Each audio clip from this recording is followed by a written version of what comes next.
wants to and he never graduated behind that, and not in terms of the academics. He has this mindset. He graduated from this whatever institute, and in strategic studies, we know how Get strategic ready studies for are the done in next the United battle. States. That is why the United States loses its wars because Oh, it doesn't learn strategy. So, but that's not only that, obviously. So, before I go to discussing this, This should yeah, be fun. there is a whole cluster point is happening right now with those Round shutdown one. fighters, and obviously Fight. hiding the real number of the casualties of the U.S. armed forces, which is the whole other story that we have to know. But here is the captive, as the story itself, and Iran struck. I mean, that was really serious attack, and this is what had happened. We have this kind of like it's called the as you can see yourself in Egypt's Eagle Observer talks about that the recent Iranian ballistic missile strike on the T-20 Central Israel was highly precise. Well, yeah, it's a peace target, building on board the commercial navigation and correction. You have choices there between the GDF, well, GDF probably is scrambled over Israel, but we have GLONASS, we have Bengu. And yeah, here it is, that's what they're hiring so. Amazon is an Israeli defense company that designs, manufactures, and operates drones for government and defense clients. Well, not much left on this Amazon, and this is just one of the demonstrations of their Iranian capability. It's obviously Iranian basically, human economy, and not only the economic effect of the United States is also horrendous. And so right now, given the times of Israel, that Iran blows hole in U.S. aluminum supply chain with strikes on Gulf smelters. Yeah, we know the UAE, the Bahrain, apart from the obviously the oil which they extract and refine it together with gas, obviously. They the only other product which they produce of any value is apart from this, basically facades for uncultured, liberations of ground. They produce aluminum, and they use like 60% of its mm. annually. Prompting concerns that strikes operating facilities in the UAE Bahrain will see supply chain risk turn into reality. Yes, for those people who do not know about the United States production of the aluminum, it's not that something. Round four. You remember, of Fight. course, the property tax, comparison equipment, steel, iron, and aluminum. China uses more more aluminum than the United States. And people from Canada and imports the United States into Singapore out of Europe. And this is another effect, so to speak, economic effect, which Iran essentially produces all the combined US and Gulf is Final obviously. round. And Gulf is done, Fight. but that's the whole other story. And if you think that it's just limited to all that, well, let's get to what really matters. And this is Time Magazine. Um, Time Magazine, yeah, it's the same tabloid. Anybody who speaks today about some kind of the patriotisms, they're all scumbag, basically all of them without exception. But keeping Time Magazine writes that the cybercrime search for the outbreak around the world. They published this piece yesterday. And so, what very important things they speak Round about, one. and obviously you understand, there are Fight. all kinds of the leakers, so to speak, the people who leak information to on the anonymously through all kinds of different media. And they spoke about the situation that, yeah, his longtime boss, the Tony Fabrizio, had conducted surveys that its product the war from Bush was growing increasingly unpopular. Gas prices, surged to past $4 per gallon, and people of this nation, we know, or especially for those people who live in the United States, we can feel the actually effect of all that. And so, that's interesting. And very, very interesting. Look at this. But down, basically now, the whole situation with Iran was unsettling. The president was a good situation. Round two. By military officials who said it was successful. No, yeah, that's American military officials. That's how it is. Primarily in the heating environment. When story. It's actually 180 degrees. Everybody sees the degrees talking in a very well. Obviously, two of them actually they present to a president because we're talking about it. And so, as they say that right, I mean, come on, let's face it, food companies, who will not set the percent of military operation. And so, according to two White House sources, was concerned aides were giving the president a role scout rule of the goals being perceived domestically, telling Trump what he wanted to hear instead of what he needed to hear. But here's the issue. Even if you tell him what he needs to hear, he will not understand.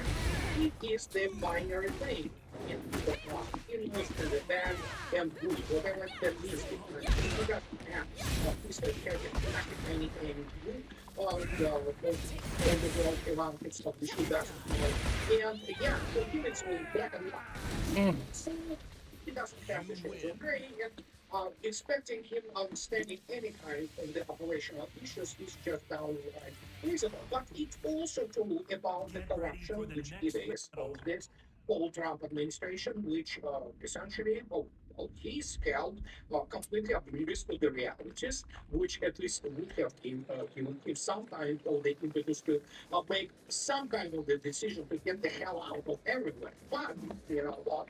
You know who American generals are. And Mr. Trump watches, basically Fox News primarily, where you have the parade of those clowns, such as Generals or Kellogg, O'Keefe, and all other butthurt products of the American military system, which never want anything Get ready for the next battle. because there's the story. So can you imagine basically the fact they have Mr. Trump who is there now we can say clearly never basically graduated to Korean state shies. And so time still take care of this law. Right, that's the president now we talk about how it was going down towards the war that the president was not great in like critique of it and also resigning his all officials and shooting at the negative impression of the war. So he still understands that there is some negative impression of the war. So then immediately overturns the initial statement by time and by those officials that he is completely, what is held oblivious. No, he gets some kind of the stream of some information. And the most important is what people think influence the land. Yeah, but the problem is, of course, that so they talk again about the people who that war was granted anonymity to provide candid observations about the president thinking. Yeah, president thinking is a kind of broad term because as a legislator, Trump has zero to think properly about issues of war because Pentagon doesn't get to think properly about it. And so he and yet, behind the monster about Trump, that's the only thing he does, has been a growing recognition within the West Wing that the situation may be slipping out of its control. Well, it was left to, yeah, it's slippery. So, the Trump officials, including the Defense Secretary, Texas was surprised by the barrage of retaliatory attacks Tehran launched against US and Israeli targets across the region, and in Congress law is imposed limits. Well, I mean, I am on record for second decade official before the guy speaking to the court is that yeah, we don't think that the ability to foresee any kind of direct any kind of competent military or even political example in the United States that's the kind of system in place. Those people who do it right, they are not allowed anywhere in the US power and influence. And so they talk about this. So, well, the commander, the was actually executed and was entered. The text at that point to the reaction Trump's national taxes and that calibrated was put into spot and take around without thinking of the Texas was caught off guard. There is no question, says the person committed with his thinking. Again, Texas doesn't think.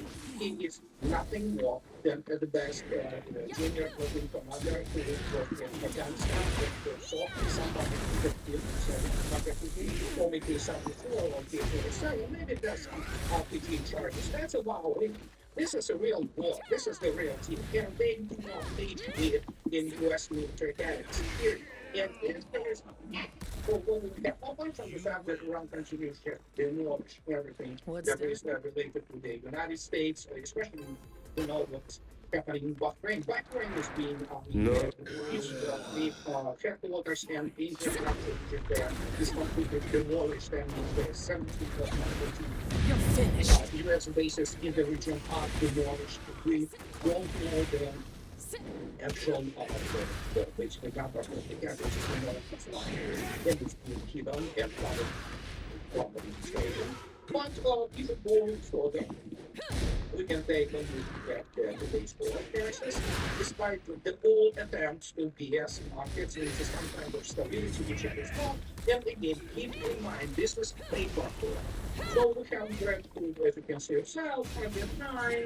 So we have the WTI median 119. So yeah, it doesn't look good. And now they talk about breaking news. It's biggest gas to enforce applying a second time since the war began. Well, yes, good always, great. We spoke about this one, not our basically. Asians there have made number of figures of power that have to physical clearances, waiting for example, if you look at as data to also which is tied to the physical oil is being traded for every 40 dollars. And so some people say that yeah, the climate is not following the future. It's a catastrophe for Trump administration and is basically minimum old school. Well, guess what? You tax it, well, guess what? We have the crisis in U.S. Army because of this Mr. Jackson continues to fire the officers left and right. And they say, you know what, evidently this is because all those officers, those George, the chief of staff of the U.S. Army, and other officers told to Jackson evidently that what he's now saying in terms of operation is with it's going to end up in catastrophe. It's already actually in the catastrophe. But he has to understand the guy who believes in their his military education is primarily from the school for Bible heresy. And that's basically the extent of his expertise in war. Apart from the one-liners which he taught by rubbing shoulders with the secretary of the war. But he doesn't have to people understand it because he studied he doesn't have to get his Afghanistan experiences are absolutely irrelevant to global warfare. But what can I say? And so, yeah, we have this. We have New York Times, which also we know what's happening. It's the situation with the another which provides and yeah, it's difficult to say that it's not exactly F-35 or F-15, but it could be the radar of F-15 got there, but the tanker has strong enough which fly for is cannot be identified from India. So those things have been shut down. Ah.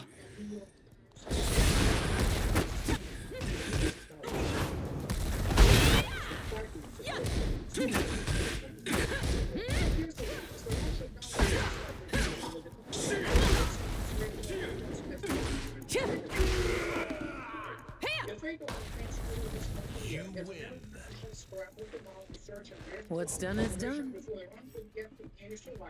Said the US and Israeli officials to spoke on the conditions of anonymity.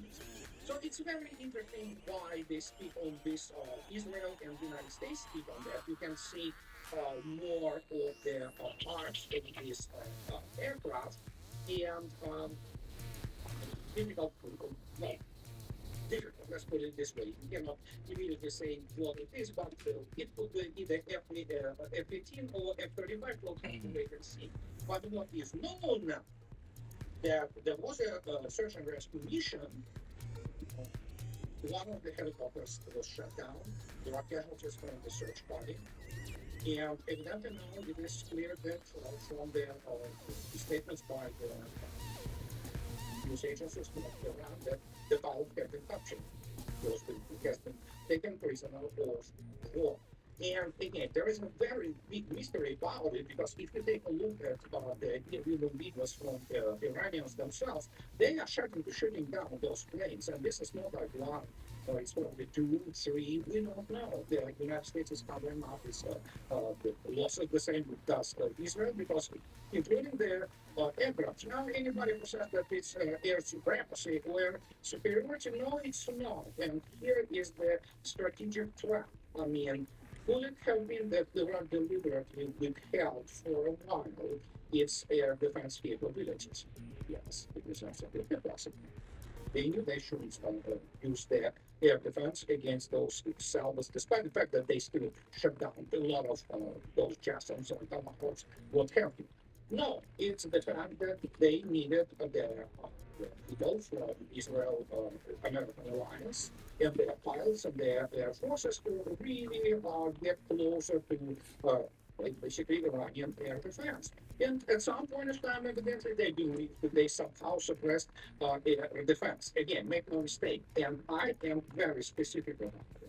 The United States Air Force doesn't know what it is to suppress real enemy's air defense because, of course, the mighty air defense of Taliban in Afghanistan or the outdated, pre-American Civil War air defense of Iraq doesn't count at all because it was completely inoperational. It was ancient and obsolete. Here you have a different situation. And so probably they increased the number of resources, and as a result, suddenly with those number of resources increasing, they have losses and they go down. And so this is the only thing which we know so far about the situation with those shut down aircraft. But again, you have to understand that this is not just limited to the air, well, basically combat aircraft of the United States. And again, I want to stress, do not forget, there's a lot of things which are happening elsewhere. And one of them is, of course, Russia. And so we have now Minister of Foreign Affairs of Egypt in Moscow, talking to Mr. Sergei Shoigu, who is, you remember those so-called experts who said, oh, yes, Shoigu was demoted. No, he was promoted, and he is one of the decision makers. And he is meeting the Minister of the Foreign Affairs of Egypt. And guess what are they talking about? Well, of course, same old, same old. Gulfists, which are Arab states, Sunnis primarily, with the exception of the Bahrain, which has a significant Shiite population, and Iraq, which has a significant Shiite population. They are Sunni Muslims, and yeah, they go to Moscow, they visit Moscow non-stop because they need to save their assets. But they will not be able to do so because the damage has been already done. And Iran, as you know what the funny name goes, he's charging them equivalent. Look, it's not dollars. Iran doesn't take dollars. It takes now yuans and all kinds of other currencies for the equivalent of $1 per barrel transport. And even those who are friendly countries. And we are not talking about, of course, China and Russia, that's the whole other story. But also there are some countries in the Southeast Asia which Iran understands that they do not want to them to basically sell as I said. But that's the new world order. And so Trump and all those thoughts, but now they do this. We have especially preparation which continues unabated and the disposal of the NATO's cannon fodder. The best proxy they ever had continues. And if you take a look at today's losses, as you can see yourself, yeah, there was another air defense system which had been destroyed by Russians. I don't know, I need to look it up, but you can see yourself that 505 drones have been shot down. They continue to launch all those drones, the Ukrainians and the Eurasians from London and Washington. The only thing they do is basically attack civilians. But other than that, well, what can I say? You get liver here and there, but as always, this is misrepresented by the all kinds of the Western media who are butthurt, and yeah, they're just Gibbon and propaganda. People without honor, without integrity, and without humanity. As already stated, and I will repeat it non-stop. Most of them are war criminals, including the editorial boards, including even the owners who promoted these policies, which are pushing for mongering at the Russia's driven, atrocity-driven, dehumanizing agenda. And so, but if you take a look at what is happening all over the place in the special military operation, we can go to different take maps. So as you can see, some of it is the front at basically Krasnodar is good at pulling well, operational access, and it's very active. And Russians are breaking through the line of defense there. And as you can see yourself, this is the occupied area. And yeah, you can see yourself what's going on. Extremely active. And this was actually a few days back. So by now it's changed dramatically. And as I already stated, Russians are inside Aryakov and they are inside Konstantinov, mopping up the remaining terrorist formations there. So, yeah, the Krasnoarmeysk and Kramatorsk agglomeration is next. And we can see ourselves what is going on there. It's just complete annihilation of those forces. And what they do, I mean, it doesn't matter what they do, it's going to continue unabated. There is obviously another thing which happened in Russia, and this is just pure miracle. There was a derailment of the train in Ulyanovsk region. It was the train Chelyabinsk-Moscow, and seven rail cars went off the rails, the rail. It's a miracle that only seven people have been hurt, and seven of them one child, and only two of them had really broken bones. The rest of it is essentially people somehow survived. Well, bruises, yeah, yeah, but you alive. So the question now is Ukraine and its curators from MI6 and CIA could be behind it? Very well could be. Has been immediately on the location. And now the rock is evidently the rail of the south is restored. They will be removing they have this special equipment for that, removing those rail cars. And most importantly, people are generally okay. It's a miracle that nobody died. And so could it be that this is the terrorist act in Russia by Ukrainians and the camp which guides them? Oh, very well could be, but we have to wait and see what the people from FSB and other special counter-terrorism organizations of Russia will say. So, and what the rate definitely a possibility that people derailment was so this will. So what can I say? Uh, it will continue. They will continue to try to conduct all kinds of the terrorist and sabotage activities. And there was one of the explosive devices they actually the mind, if you wish, disabled by FSB. With it was parked with this near scooter near the one of the shopping centers where they hoped for. No, it was business center, not shopping mall. And so they hoped to kill one of the five law officials to the newspaper name from my friends.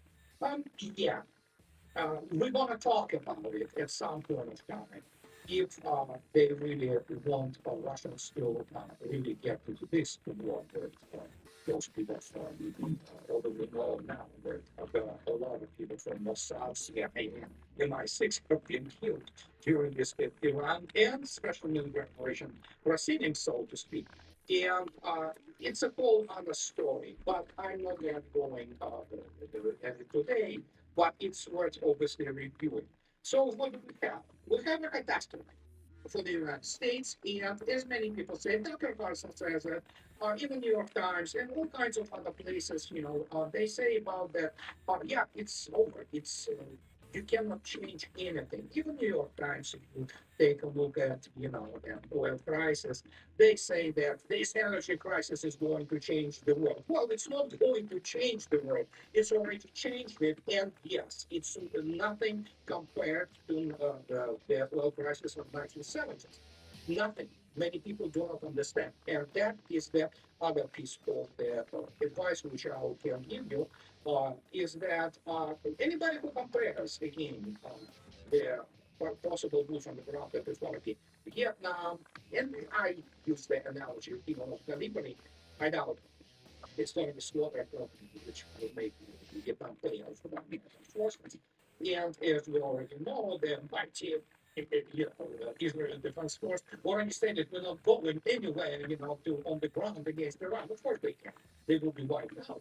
But they already started in Lebanon as well, and again, the slaughter of the IDF armor is unbelievable. So, and now they want is to kind of turn the kid to level, not let's say the and more planes will be shut down and more pilots will be lost if anybody has any doubts, because this is a real deal, my friends. No, this is not Iran. This is so not Iran. I cannot even explain it. And just for those people, and there are very many those who are asking, I talk and maybe see something I'm ranger and all that. Again, they never encountered in real fight and in real operation other special forces. But actually, they did a special military operation. SAS suffered badly because they met always the Russian special forces. And Iranians have already gone into the special forces. And as we already know, as I just stated, looks like it has been confirmed that the pilot or pilots, we don't know, has been taken prisoner of war. So that's going to be a PR coup for Iran if anybody doubts that. And it will continue. It will continue. Nothing will be done unless, of course, after Mr. Trump in the act of the anti-desperation and the political populations which are irrelevant because nobody cares what is happening now in the United States. The rest of the world saw everything they needed to see. So, but I believe the midterms are done for GOP and for basically Israeli lobby. It still will continue to, impose a very serious effect on control Washington D.C. But Israel, everybody saw what Israel is, and now everybody saw what the United States militarily is. I spoke about it for years. Do I feel satisfied? I feel sad. I feel sad that American boys and girls are being thrown in unnecessary meat grinder. And I'm absolutely appalled and appalled by this because obviously I live in the United States for 30 years. It's my country. And seeing these kids who signed up to defend the United States being killed, maimed for life because of the Israel control of the Washington D.C. is absolutely unfair. But you know what? It's the suicide of Tekken. And we will have to basically live with the consequences of that, especially water. And this is what I wanted to tell you guys today. And so, as always, those who like what I do, please subscribe to my channel. And those who can afford, please support me on Patreon or buy me a coffee too. That will help me to stay in this business. And what can I say? Have a nice weekend in front of you, and I'll talk to you later, guys. Bye bye.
Good, yeah. Today's Friday, 3rd April 2026, and before I proceed with this program, let me remind you again to tick the like button and to check your subscription to this channel if, once you've watched this program, you decide that you like what you've heard and wish to communicate this back. Now, in my opinion, the last 24 hours have seen a very ominous turn in the conflict between Iran and the United States and Israel. I spoke 2 days ago about how he was addressed to the American people on Wednesday. The President of the United States, Donald Trump, despite the escalating pressures in his under, tumbling poll ratings, a festering and rapidly expanding economic crisis, signs of dissension within his administration, nonetheless offered no new ideas, no new thinking. He discussed his conflict with the US's conflict with Iran. He charted no clear way forward. He charted no way towards a negotiated resolution of the conflict. He charted no clear plan for a military victory. Basically, he offered more of the same and perhaps the most generous interpretation of his address, a very generous interpretation of his address, is that he told the American people to stay the course, and if they did, somehow, in some way, unknown to me at least, unknown I suspect to most people, perhaps even unknown to him also, if the American people stay the course, somehow things will turn out all right. That was the speech, as far as I could see, that he gave on Wednesday. But over the last 24 hours, we have seen new developments in the war, and I would say they are extremely troubling, even deeply concerning ones. Firstly, the US Air Force attacked and destroyed a bridge in Iran, supposedly the biggest bridge in Iran, the longest bridge in Iran. What was interesting about that attack, what was disturbing about it, was that there was no obvious, clear military justification provided for the attack upon that bridge. No doubt military justifications could be found. It could be argued that this bridge, which obviously must play a significant role in Iran's transport infrastructure, that this bridge is important to Iran's military logistics in some way. But if there's been any sustained defense of the destruction of that bridge on those claims, well, I can say I'm not myself aware of it. Instead, what we got shortly after was a true social post from the president, which said this: our military, the greatest and most powerful by far anywhere in the world, hasn't even started destroying what's left in Iran. Bridges next, then electric power plants, new regime leaders know that what has to be done and has to be done fast. Well, that, I have to say, to me, looks like a threat that unless the leadership of Iran capitulates, accepts whatever the president's terms are, then in that case, the United States will conduct a program of the complete destruction of Iran, of its infrastructure, civilian, military, logistical, and other ones. Now, that is, well, not, as far as I can see, any kind of military plan. It is, more than anything else, an expression of frustration. Obviously, during the Second World War, attacks on cities, attacks on infrastructure, were carried out by both sides. In many cases, those attacks targeted civilians. Since the Second World War, that practice has been considered increasingly wrong and abhorrent, and in many cases, in most cases, it has become defined as war crimes.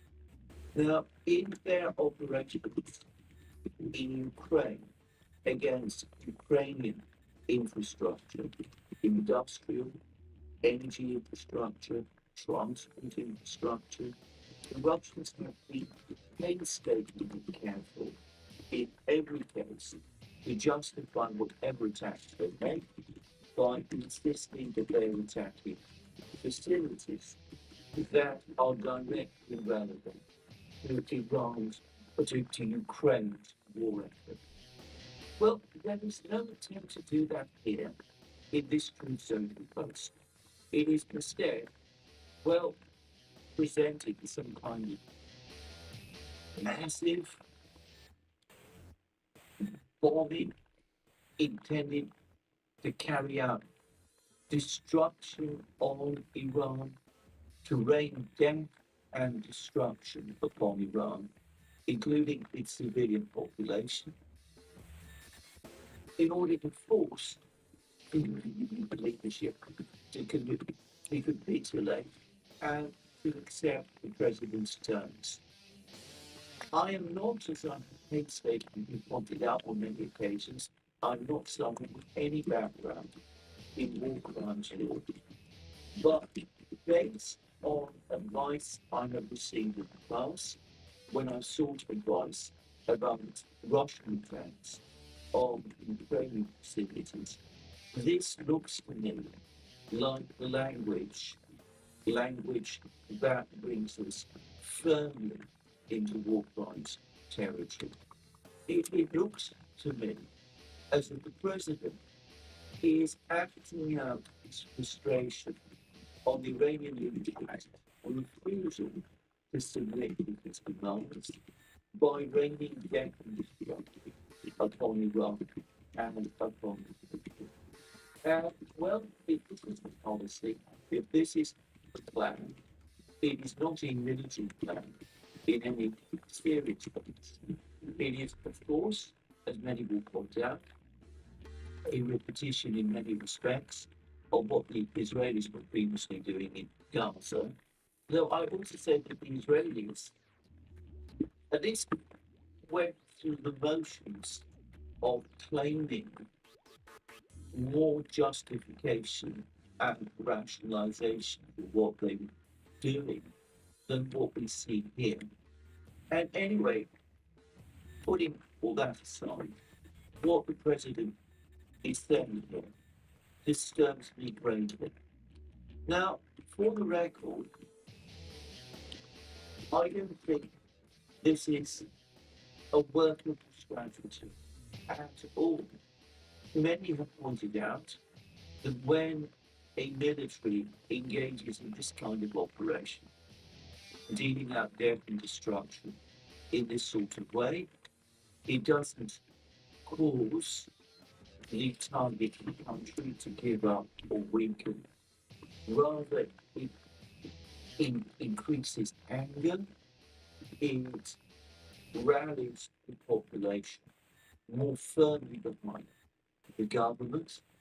It actually stiffens resistance rather than weakening it. And in the case of Iran, I should say that I had a personal demonstration of this yesterday.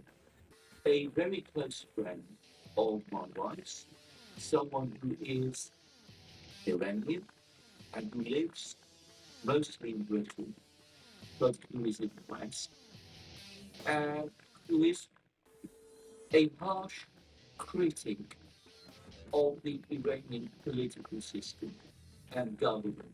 He has consistently been so. He is firmly set in his political stances. One of the reasons why he chooses to live in the West is precisely because of his very strong objections to the political system in Iran. Anyway, there was an exchange of messages between him and my wife yesterday. She asked him for information about the safety of his family, who are, by the way, in the city of Greece, in northern Iran. And he responded, and he was furious. He spoke about the fact that his family were indeed in danger, though thankfully none of them had so far received injury. He spoke about the damage that has been done to their city and to infrastructure right across Iran. I should say that this person, by profession, is an engineer, and he spoke about the damage that has been done to Iran's infrastructure with the kind of knowledge that an engineer has. And his anger, and from his account, the anger of his family is clearly now directed against the United States and Israel, and this man who has chosen to make his life in the West is now trying to find ways to return to Iran, to be with his family. For the record, knowing quite a lot as I do about him, he is the sort of person who could materially contribute to Iran's war effort if that question were ever to arise. Well, obviously, this is one isolated individual, but I've no reason to think that his opinions and his feelings are not widely shared across Iran today. In fact, there have been any number of articles in the Western media that point exactly in that direction. And, well, all I can say is that I suspect that those feelings are widely across Iran. We are going to see a further consolidation and a hardening of attitudes across Iran. It means that if there is some ground operation carried out by the United States over the next days or weeks, and there's some reports, and I understand bets being placed on a ground operation being launched against Iran before the end of April. I'm not a betting man, so I'm not going to discuss that further. Well, in the event that happens, then there is a great likelihood that that operation will face united opposition from the Iranian people, which will inevitably increase the possibilities that that operation will fail and conceivably fail disastrously. Um, I was reading certain comments made by the Fox News commentator Mark Levin, who has been a fervent supporter of the war against Iran. He was one of the people who lobbied for it consistently before it started. His latest is to arm the people of Iran in the expectation that they would turn their weapons against the Iranian government. There is a long response to this proposal by Mark Levin in The Federalist, a magazine which, as I have pointed out previously, is at the heart of the MAGA movement.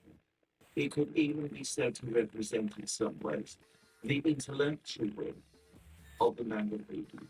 Anyway, the Federalist says that on the election of Iran, assuming such a thing were even possible, based on previous experience, whenever the United States has done something like this in the Middle East, will be disastrous for all sorts of reasons.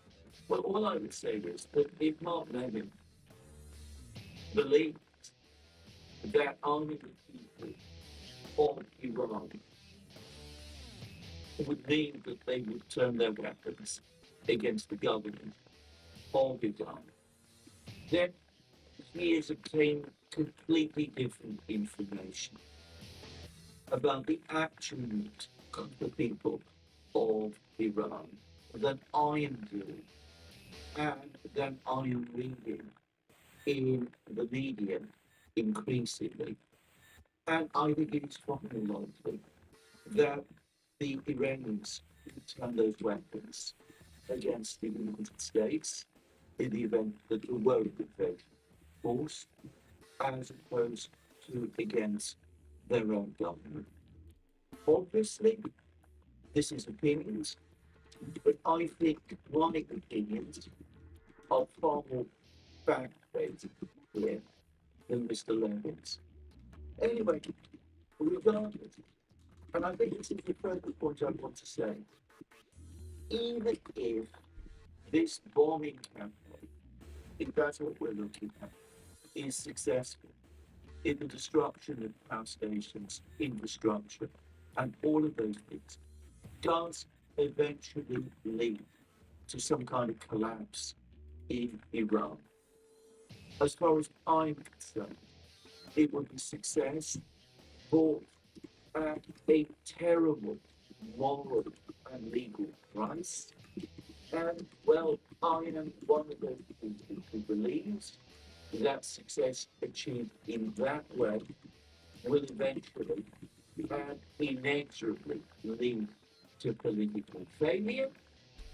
As I believe, by the way, we can already see in the case of the decline of support for Israel across the West, including the United States, consequent upon what has been done in Gaza. Anyway, there we are. That seems to be the current plan at the moment. I would also add that if this kind of bombing operation is indeed what we're going to see over the next few days and weeks, then I have every reason to expect that the Iranians will retaliate in kind. They have repeatedly shown that they do have the ability to respond.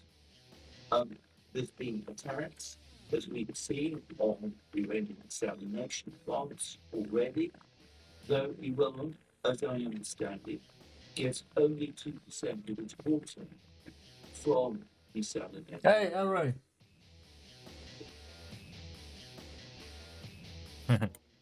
Thanks, man. Thanks, man. Against infrastructure across the Middle East, Yeah. in Israel, Africa, Gulf states, that could extend the attacks on the desalination plant. That would be a humanitarian catastrophe that done places, the Iranians would done extensive from the energy producing across the Middle East, across the industrial systems, which are extensive and which do not appear to be particularly well protected. They appear to be less well protected than those in Iran itself. This is a catastrophic force that this Truth Social Post is pointing to. And I do want to believe that there are people in the United States, in the administration, in the president's circle, in the Pentagon, in the Treasury Department, which is also affected by this government, in the Commerce Department, and of course in the Department of Justice, who understand all of this and who are going to point out to the president the folly of acting out on the threat that he's outlined here. Now, I would say further other military developments, the Iranians are now saying that they are now actively coordinating with their allies, Hezbollah in Lebanon, with Houthis in Yemen, that all three of these parties are working together and are working according to joint plans. Well, I think that is highly likely. I don't know for a fact whether it's true. I'm not a party to the discussions between the Iranians, the Houthis, and Hezbollah. But yeah, I would be frankly surprised were it otherwise. Yes, um, if that is correct, then of course, if there are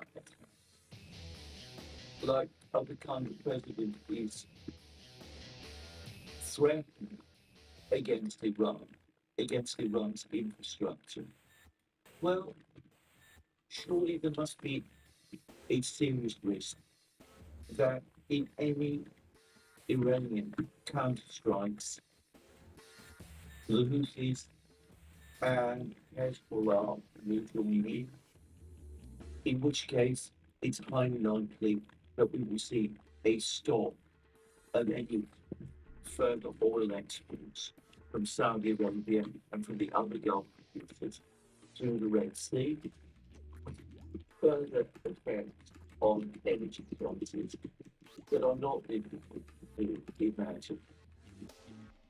And the Iranians are also claiming that they have shot down another US fighter jet. They've claimed that this is an F-35. They released pictures of what they say is the wreckage of this fighter jet. Those who know a lot more about this than I do say that the wreckage does not seem to be of an F-35, but of an F-15E.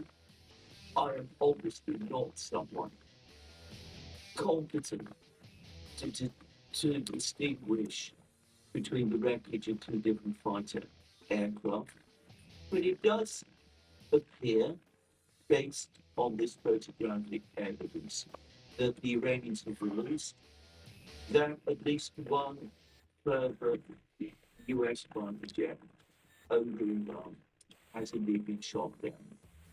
Now, before I finish here, I would of course say that it may be, it could be, that these attacks on the bridges, on the power stations, are in some way connected to this military operation, this ground operation that has been talked about, this plan to insert troops deep inside Iran to try to gain control of Iran's uranium stockpile. It still seems, even if that is the case, that this operation to attack and railway lines and other stability lines still would, if they run the risk of getting drawn into potential war crimes. But I'm not going to take that further. It's worth saying that the United States, it's worth reiterating that the United States, to my knowledge, has not so far sought to justify these operations in that way. But are you going to allow for that possibility? If so, if this is somehow intended to prepare the ground for some kind of ground operation, I would repeat again that the operation still seems to me to come with colossal risks. I would have thought it extremely unwise inserting troops, lightly equipped, lightly troops, dependent on air support and presumably helicopters, rotorcraft, other aircraft, for resupply and withdrawal it still seems to be an exceptionally high-risk operation. And of course, if the Russians are indeed involved, as I believe, and as I believe the evidence shows, and if the Russians are providing intelligence to the Iranians, as I absolutely believe, despite Russian denials, which I discussed previously, and if the Chinese are also providing intelligence to Iran, which they, by the way, absolutely are, we can say that definitely, because they're publishing photos of American bases, and they started to do that before those bases were attacked. And as Steve Smith on Naked Capitalism pointed out, in a kind of a way, those satellite photos that the Chinese published were the provision of free public intelligence to Iran. Well, if the Iranians are getting intelligence of that kind and are getting military assistance from the Russians, then I would have thought this operation runs the risk of massive disaster on the scale of the Battle of Dien Bien Phu in the early 1950s, where the French were encircled and defeated by the Vietnamese, the Battle of Dien Bien Phu, which I have discussed in earlier programs. Now, it must be said that there are increasing signs of what could be dissension in the United States. Um, Yesterday, the President of the United States dismissed his Attorney General, Pam Bondi. Now, he published a Truth Social post which lavished praise on her. But I noticed that over the course of this Truth Social post, the President said that she would be taking a new job, a new post, as he described it, in private industry or private business, not, in other words, in the administration. So it seems as if Pam Bondi is being pushed out of the administration. She's been basically ejected from the US government. Now, I would like to believe that this is because Pam Bondi and the Department of Justice have been trying to give the president advice about the illegality of some of the things he's been proposing in relation to the war in Iran. I have to say that based on everything I know about Pam Bondi and the relationship with the president, I don't think that was the case at all. I think rather the president was deeply frustrated with Pam Bondi because of her advice, her politically damaging advice over the investigations of Jeffrey Epstein and that whole business, and because of Pam Bondi's failure to conduct vigorous prosecutions of some of the people who the president came into conflict with, mostly over the course of the first administration, people like James Comey and ex-CIA Director Brennan and people like that, and other people also who were involved in the various lawfare activities against the president. But anyway, for what it is worth, this decision to tap Pam Bondi coming now does suggest that there are issues, there are problems in the administration, and it could be that the president is simply using the war to sack Pam Bondi at a time when attention is elsewhere. He doesn't want people talking again about the Epstein affair, for example. But anyway, whatever, it does look like a sign of further down. Perhaps more interesting is Pete Hegseth's decision to sack the chief of staff of the US Army.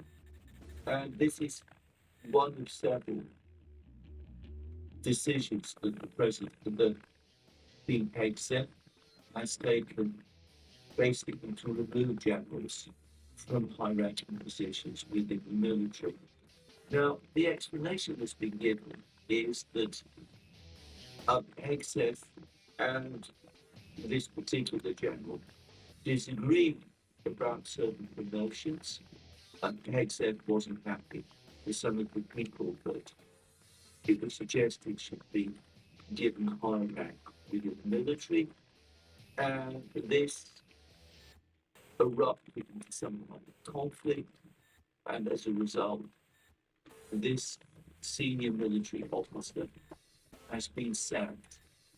Well, it is an explanation of the kind, but it is a sacking that is taking place in the middle of what could by any objective discussion.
Get ready for the next battle.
exactly with this guy at this level during that war does Get ready for seem to me battle. probably respect between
concerns about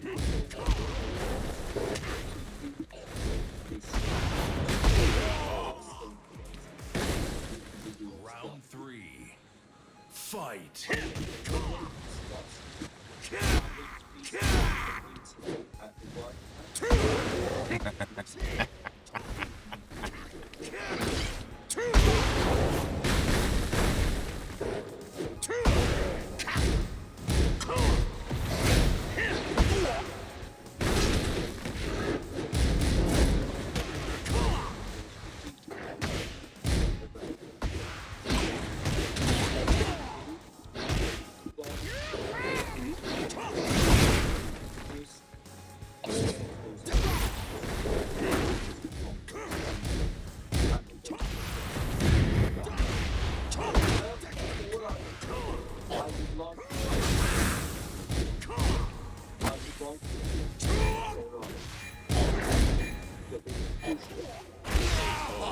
Against this body. You But I have no inside knowledge that this place get ready for the next battle. raised possibilities. It does seem to me strange, interesting, if you prefer, that we must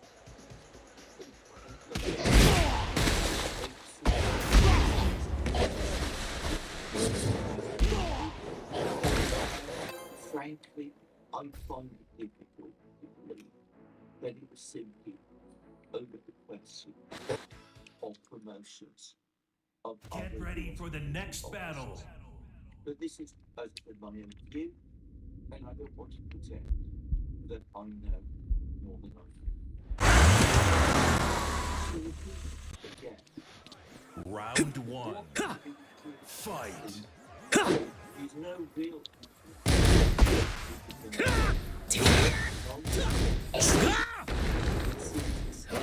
Yep. Yep.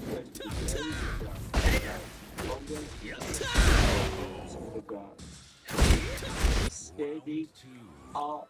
Fight. Yeah.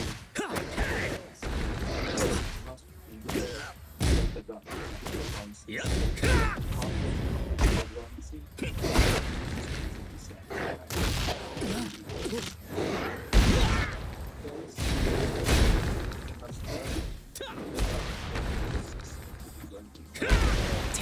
You must also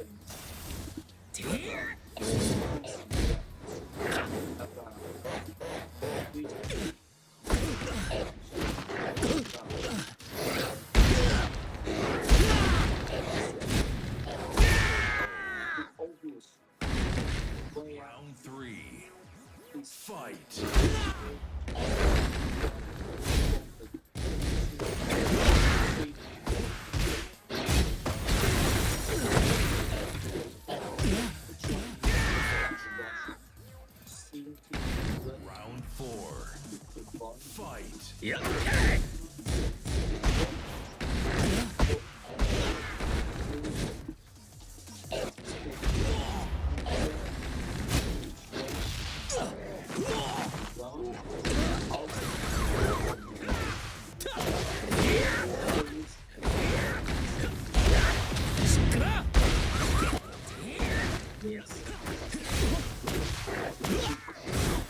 ねじま You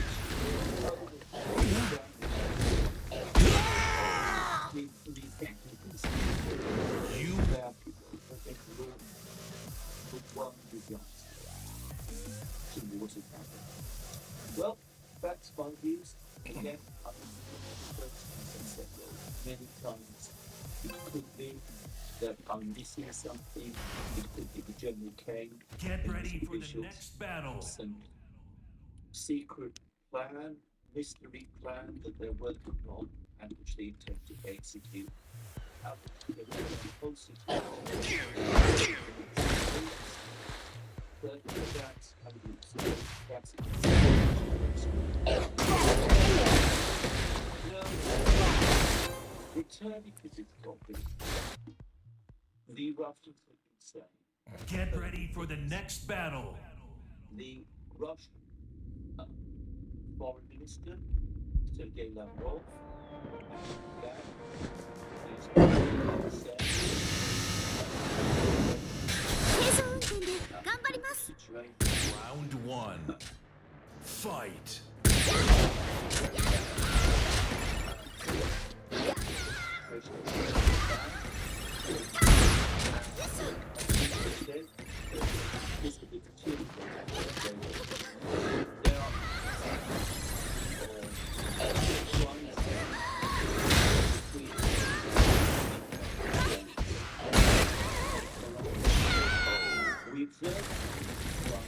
Round two. Fight.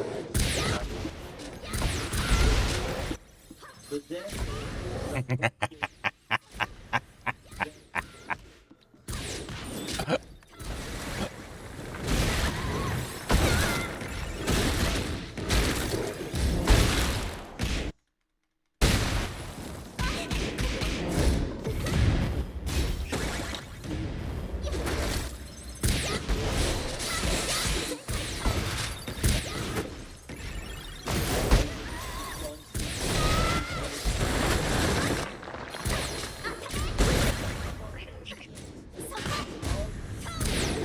Oh, good. Round three. Fight.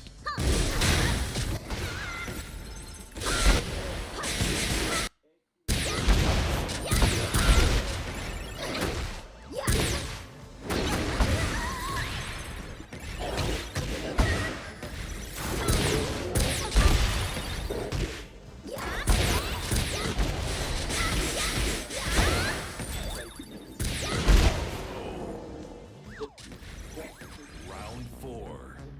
Fight.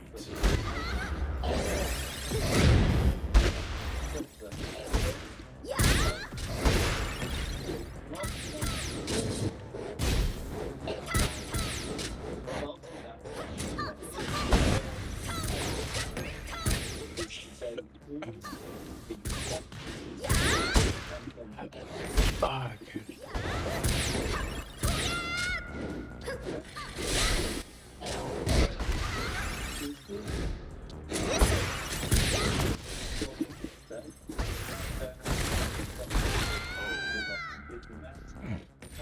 Final round. Fight.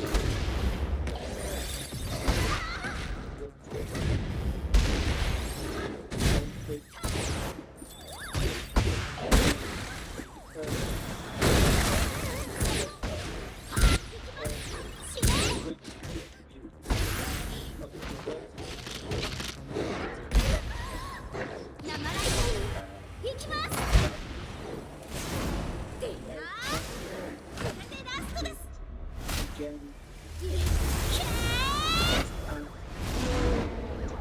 やりました。 this is one of the things in the world. One one but here.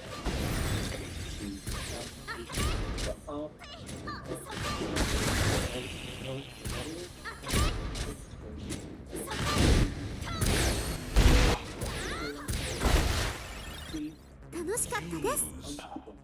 but one cannot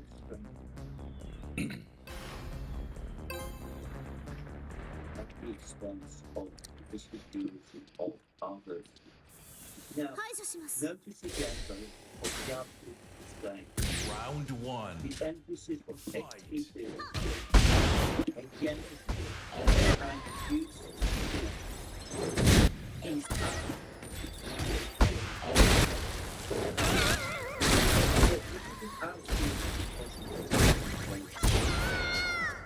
that's good. That is not. Round two. But that is not Fight. that less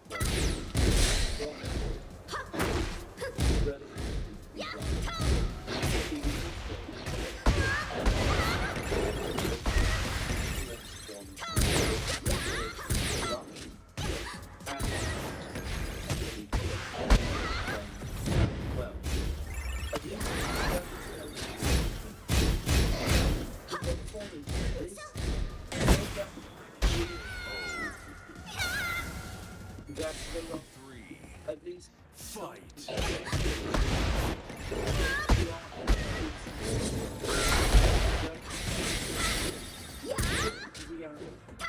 of the application.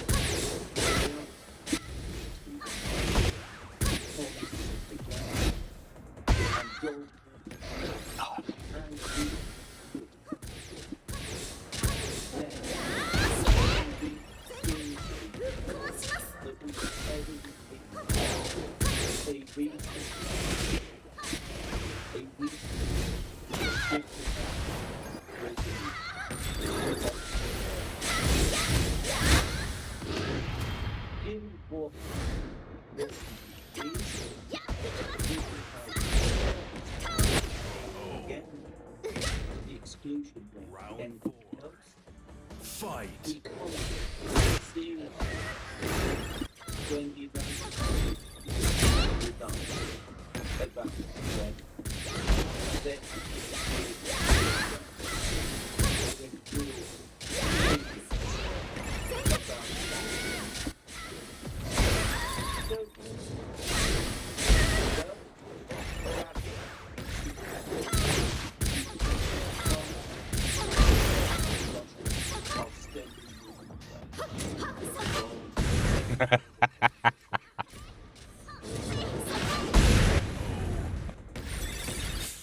Final round. shit. Fight.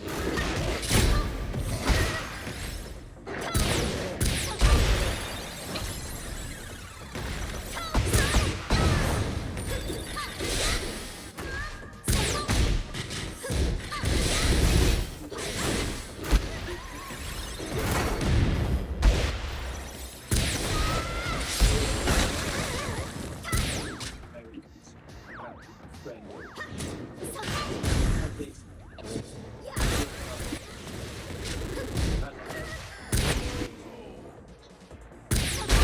楽しかったです and winning it. Well, that's my goal. That's a out. Another Get ready for the next battle. has spoken. And he has said something very important. And that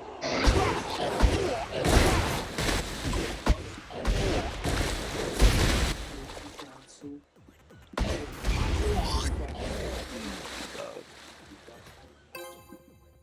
former president of Russia, former prime minister of Get Russia, ready for the next battle. Putin's number two, and the man who has consistently set himself out as a hard line in Round conflict one.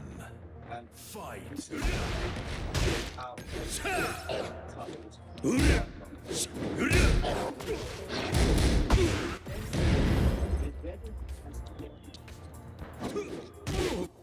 toughest. This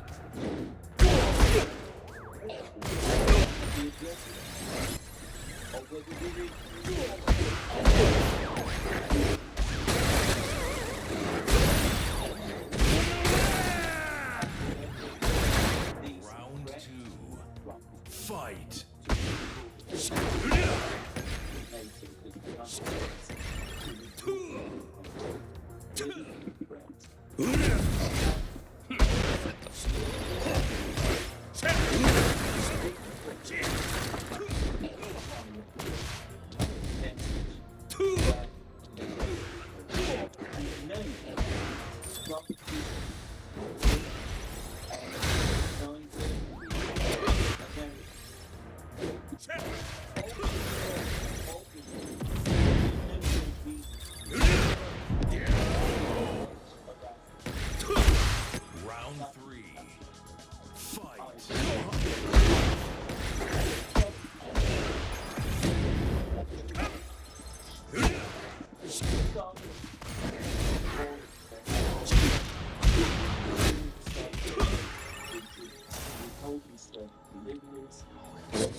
drum roll.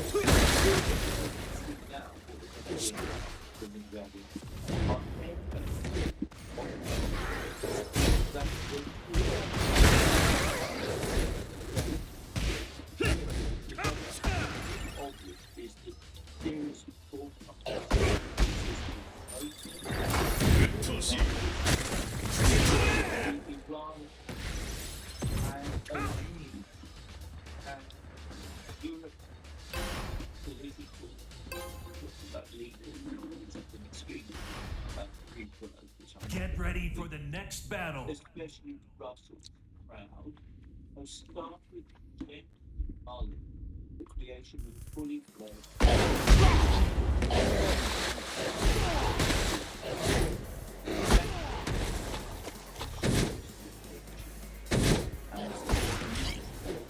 until now, the opposition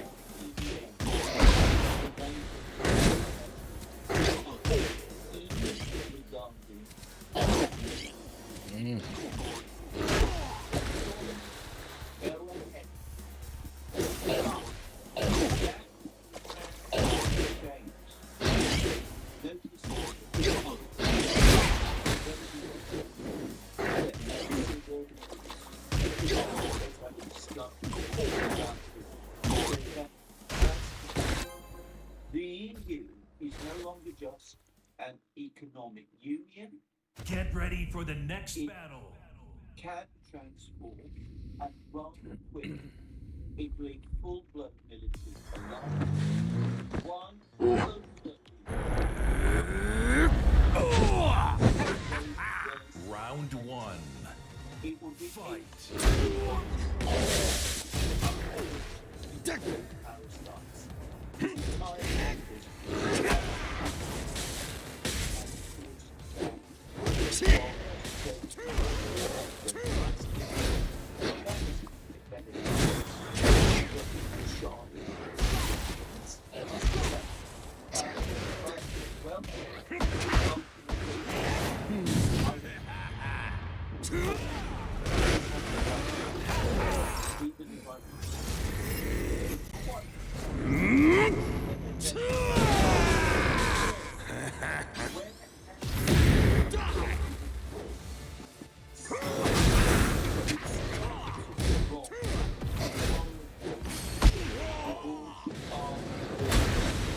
Round two. Fight.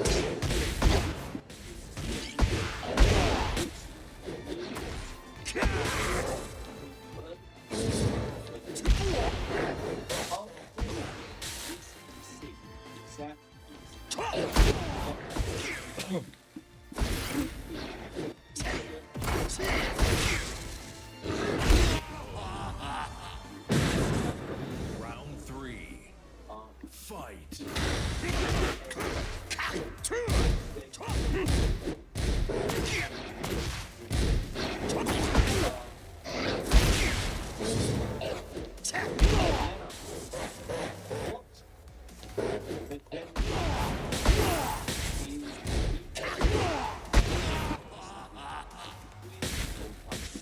You win.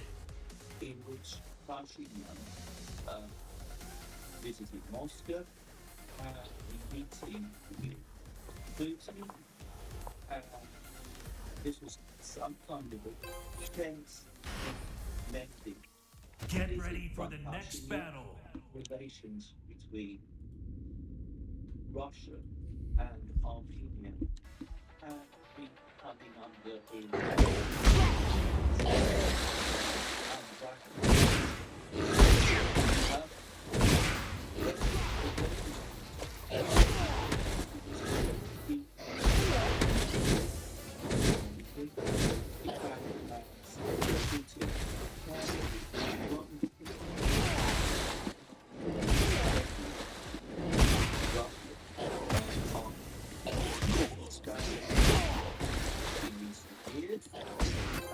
this is the potential Armenia's Get ready for the next battle. recovery and expansion.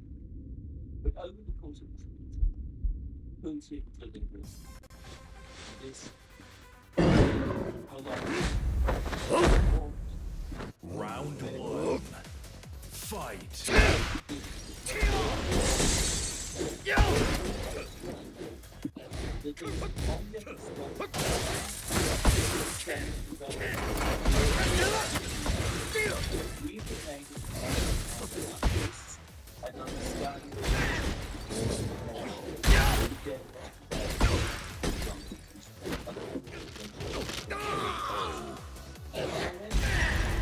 Round two.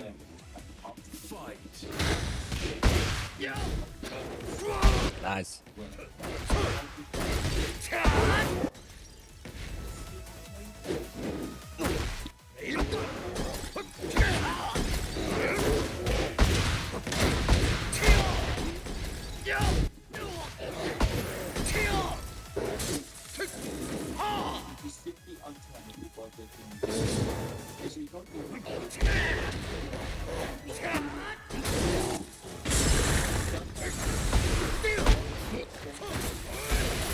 Oh.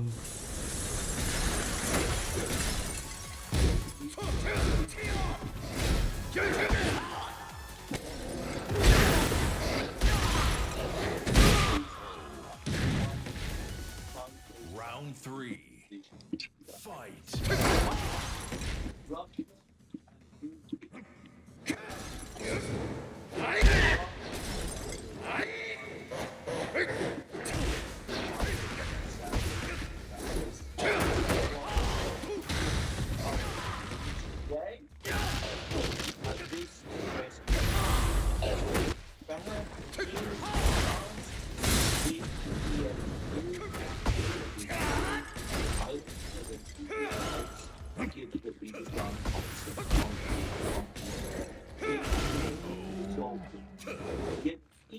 Round four.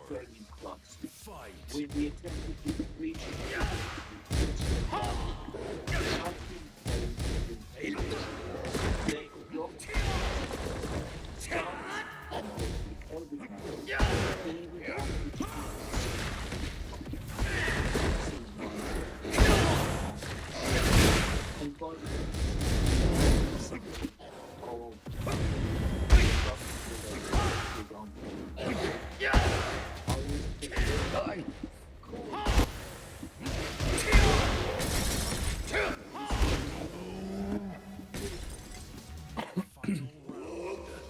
Fight.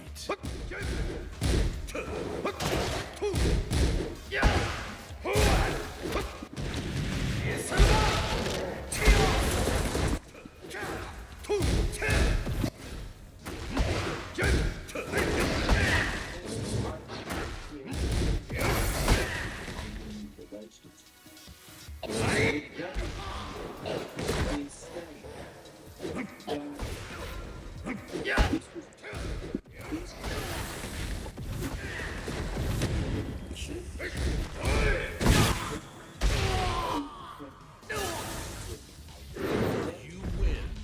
Round one. Fight.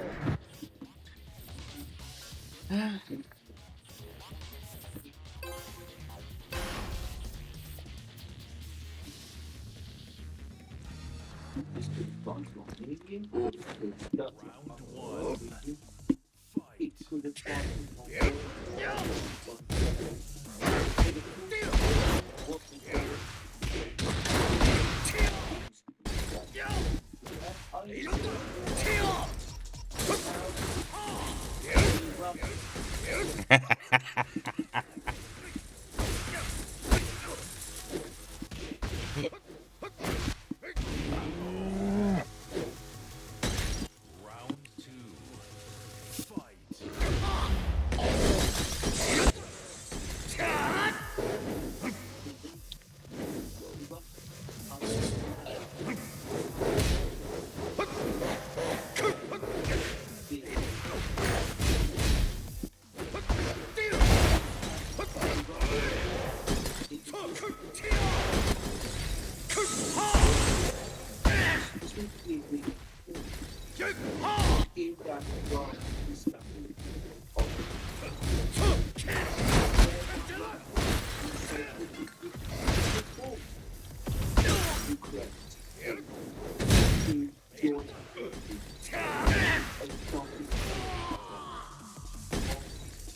Round 3. Fight. But I so the dragon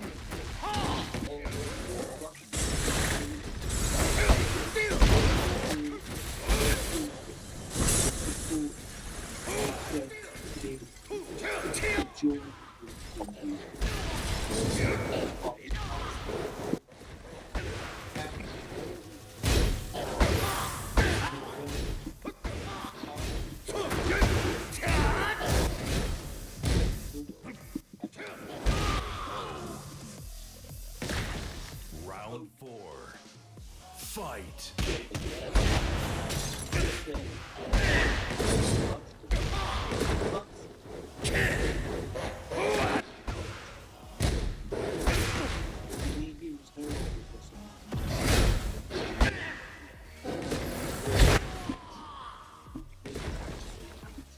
You win.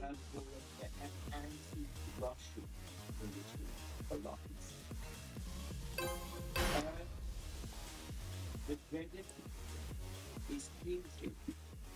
There Round 1. is Fight. and it's suggests that this these words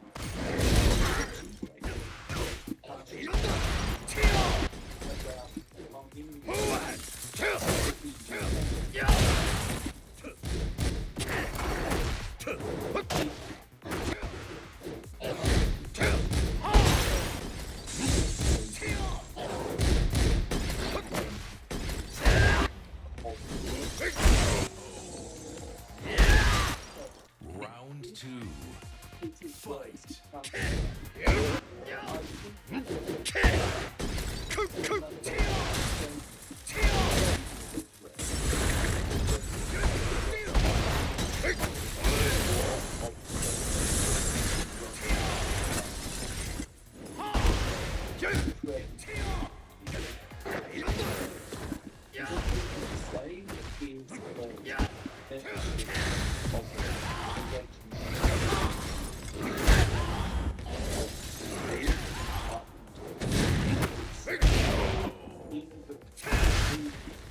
Round 3.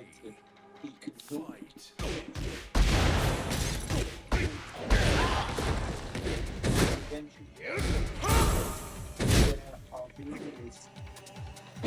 Existing.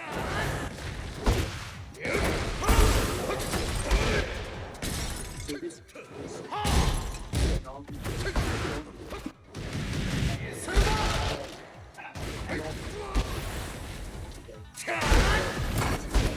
Nice.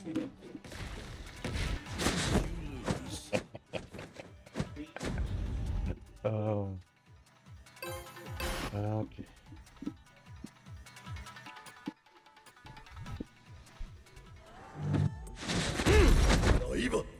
Round 1. Fight.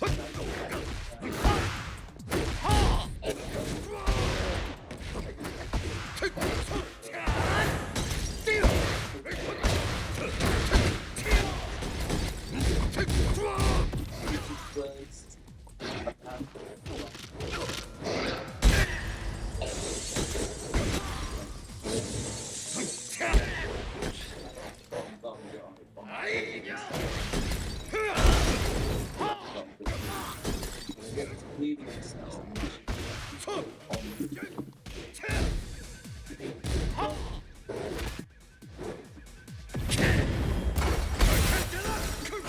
Ah.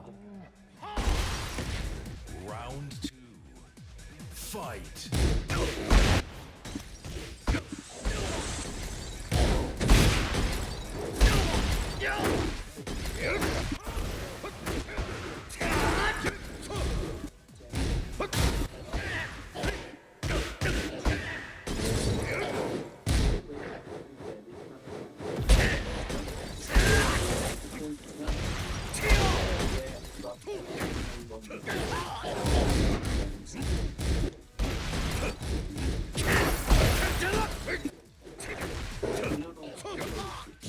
Oof. Round 3. Fight.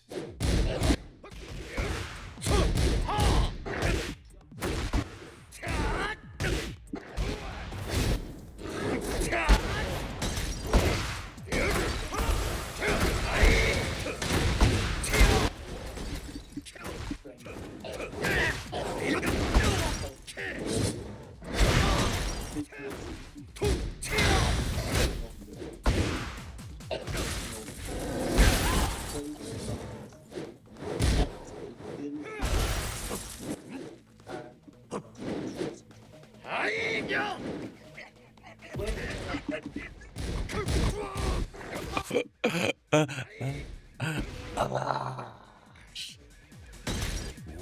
4. Fight.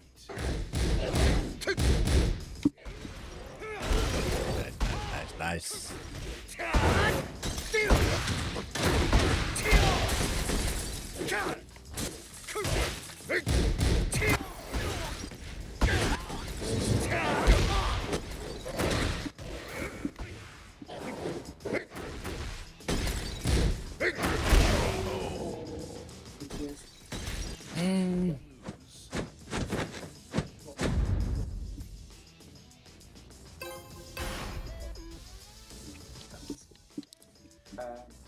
Well, Round 1. Fight.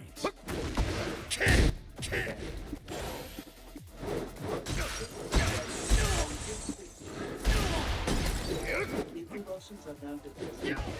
Round 2.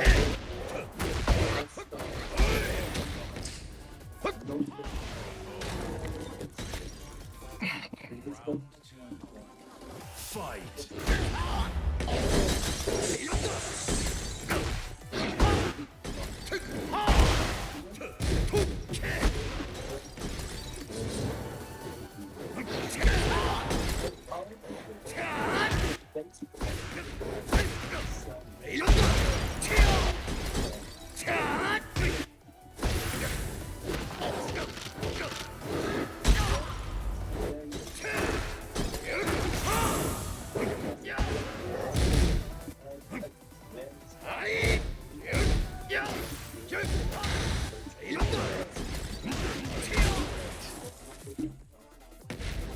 Round 3.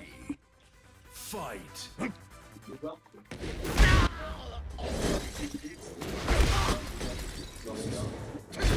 Ah, nice.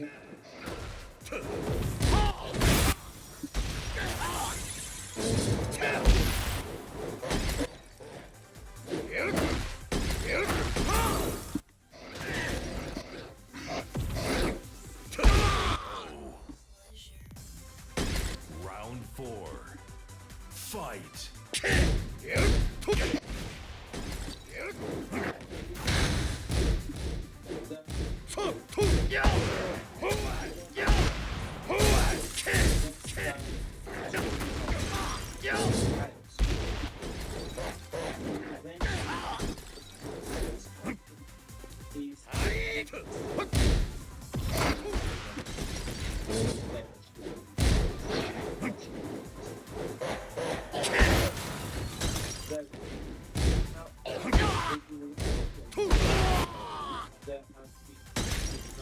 Final round. Fight.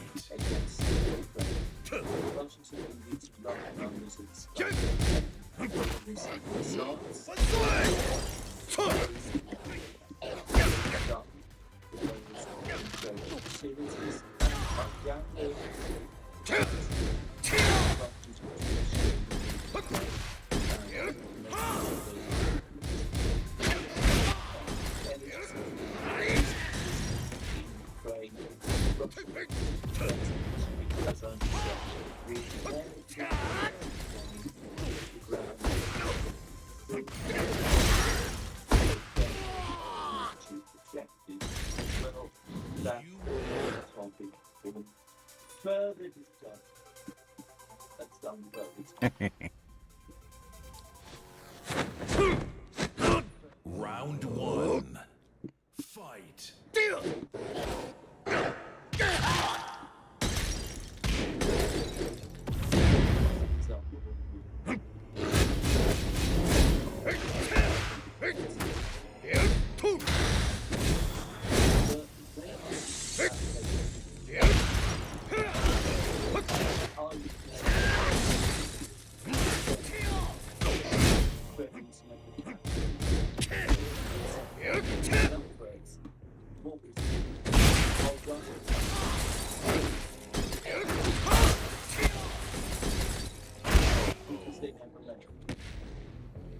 Round 2. Fight.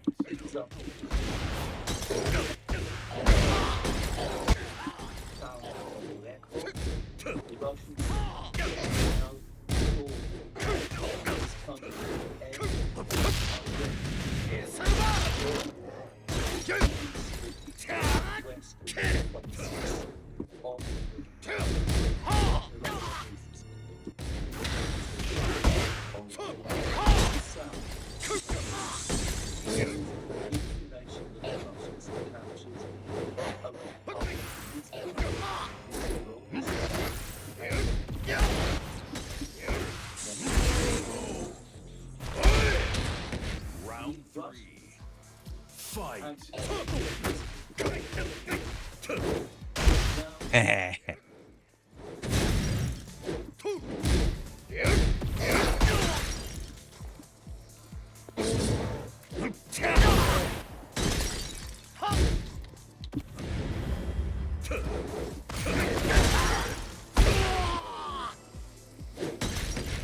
Round four. Fight.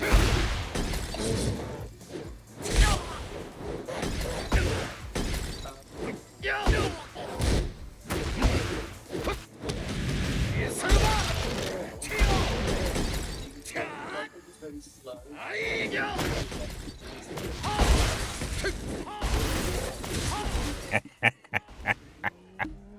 Okay. Got me.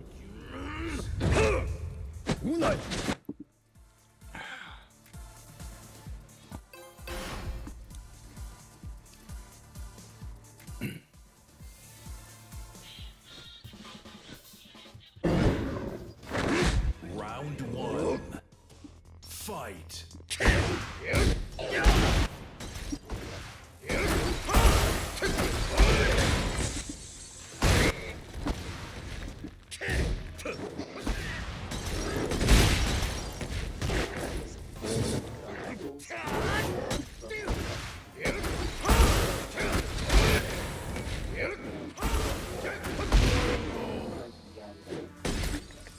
Round two. Fight.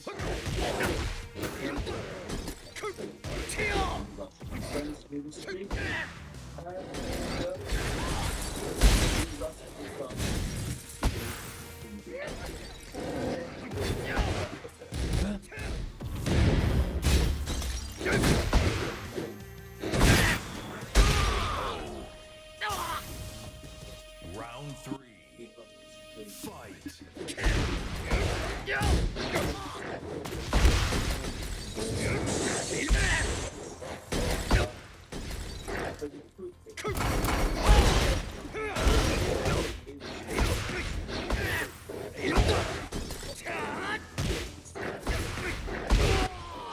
I'm now advancing Round four. right across. Fight. My rule.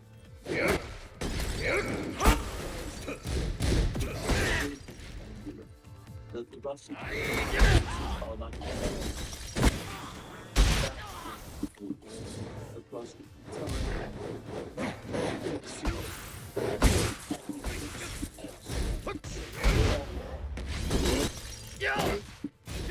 the German skull, it You maybe less is going on, more is going on. I can't really say. What is Round one. is that the Russians Fight. are well, this is where that leads.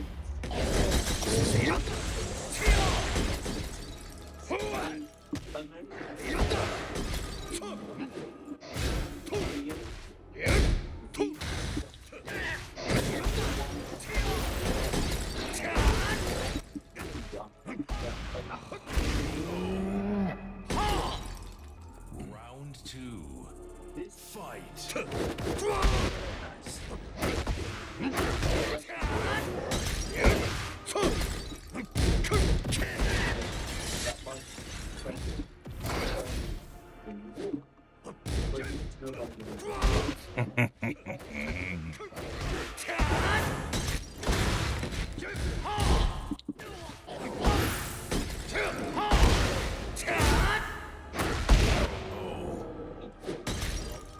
Round three. Fight.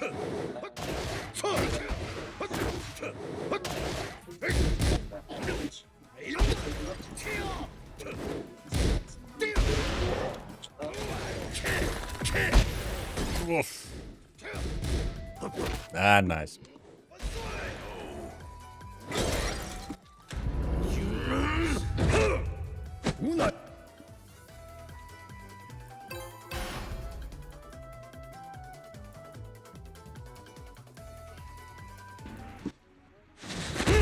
Naiva. Fight. Round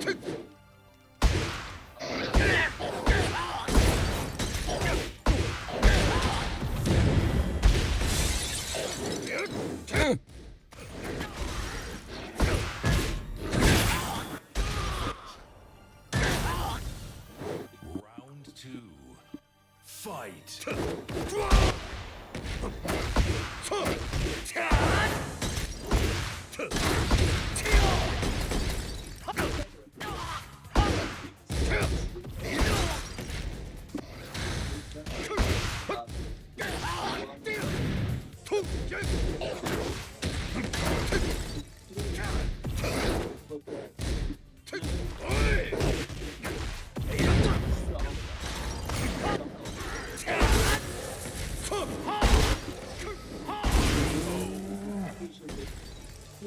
Round 3. Census Fight.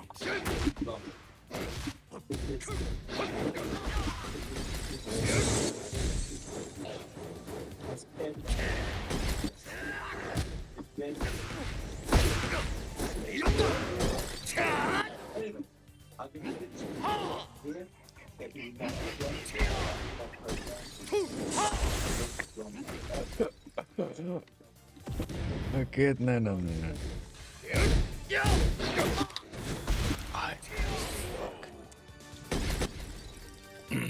4. Fight. Okay.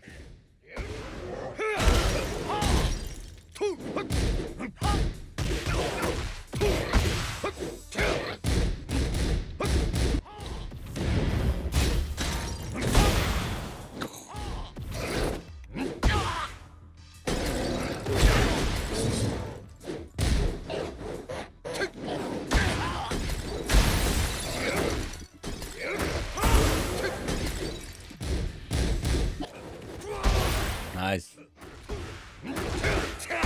Ah, GG's, man.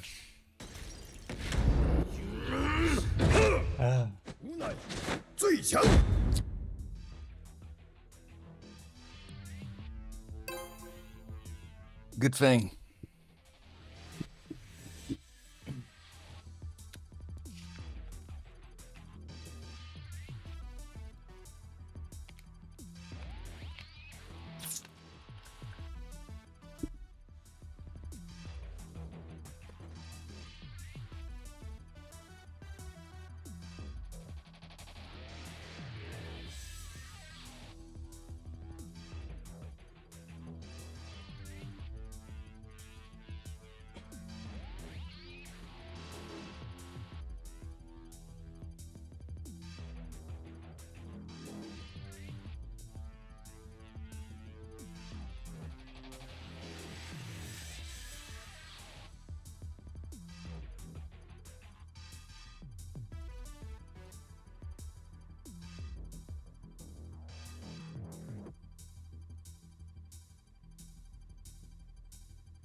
Get ready for the next battle.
Get ready for the next battle.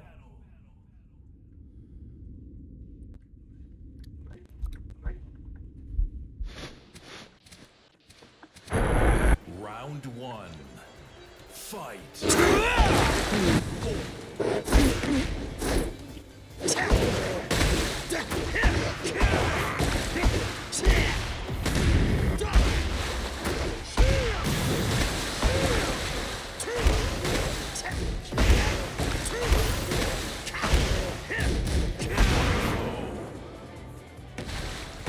Round two. Fight.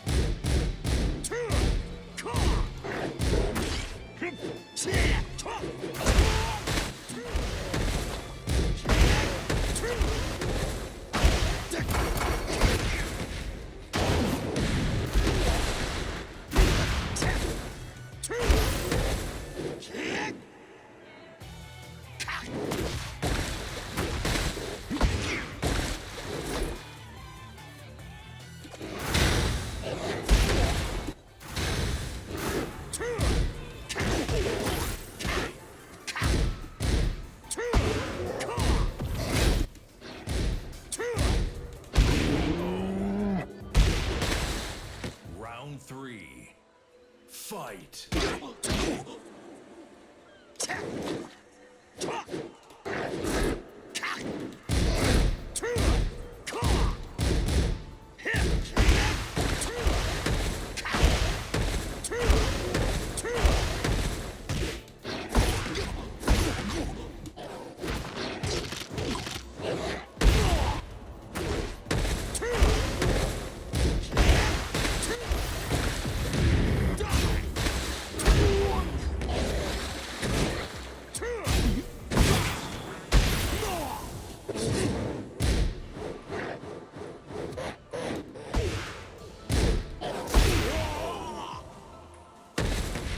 Round four. Fight.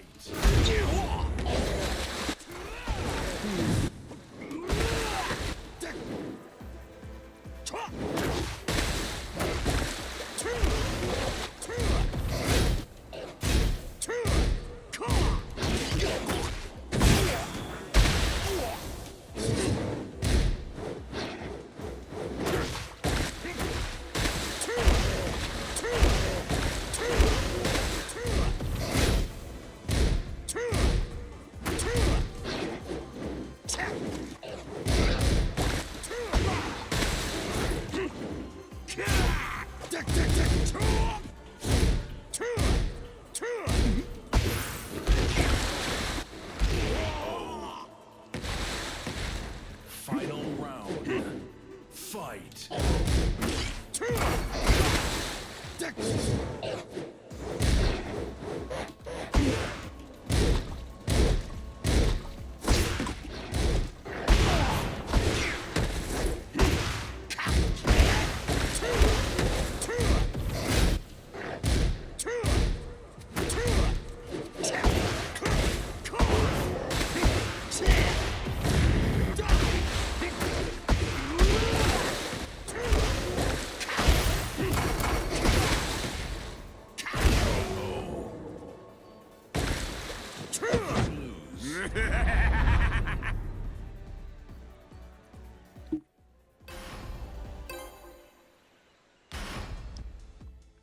Get ready for the next battle.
Get ready for the next battle.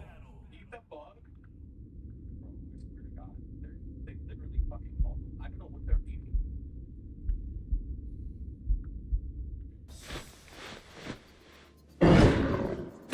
Round one. Fight. Really?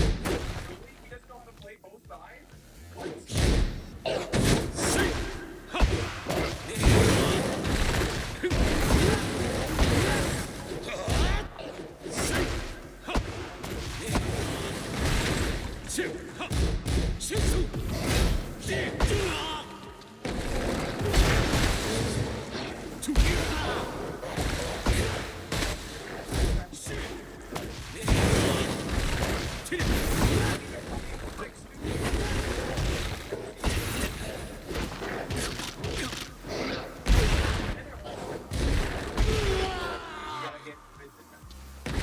Round two. Fight.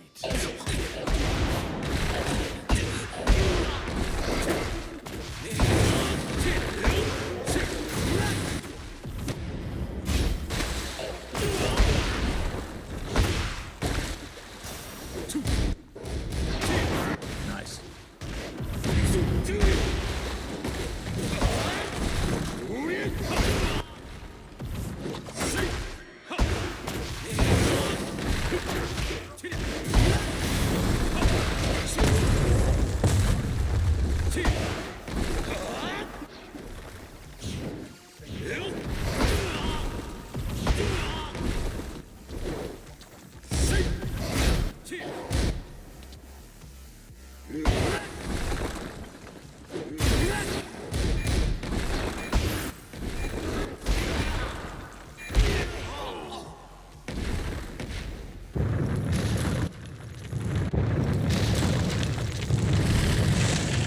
Round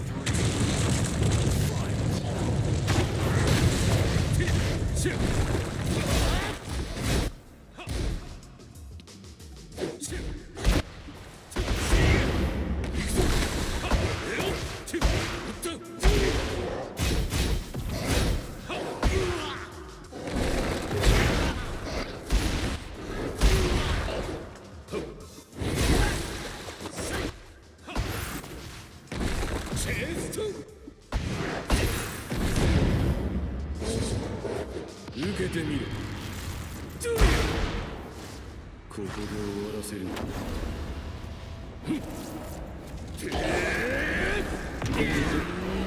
It's like, it's literally step. デビルの力だ But if you play the Round match, four. there's literally micro Fight. that would happen every fucking where it stuff like those. There were no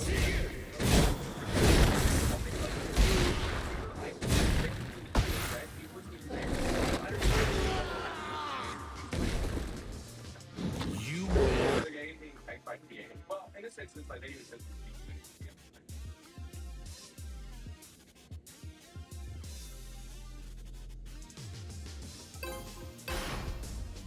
on PS5. Oh, really? A vape tweet. Bro, I got more biceps than you ever did muscle in your entire body. Round one. Fight.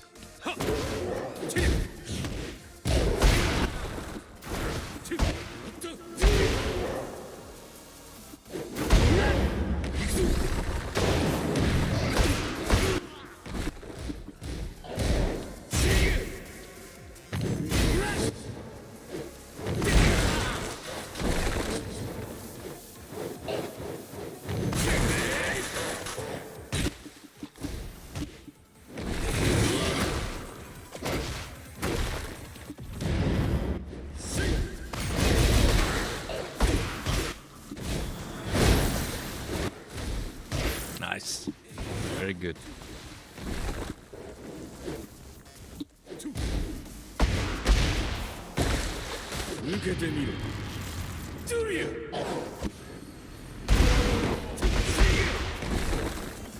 Round two. Fight.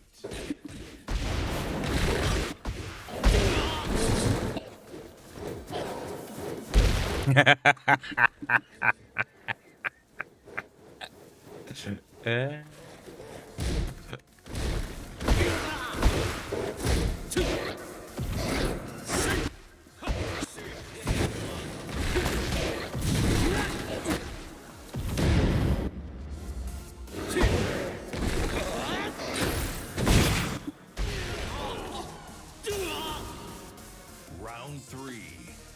Fight.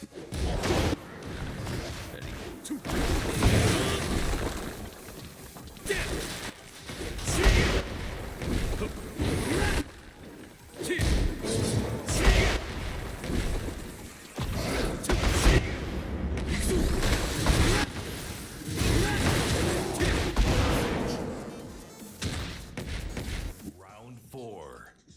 Fight.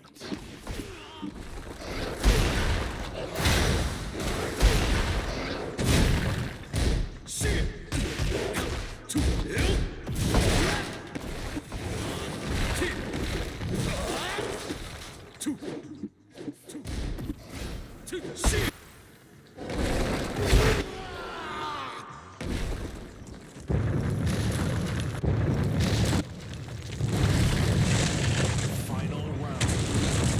Fight.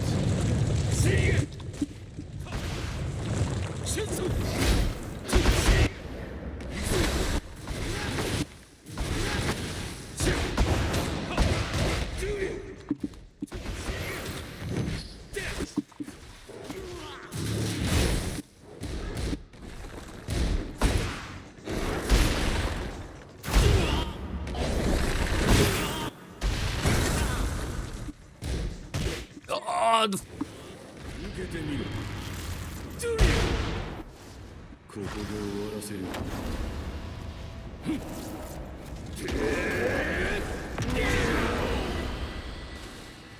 これはデビルの力だ。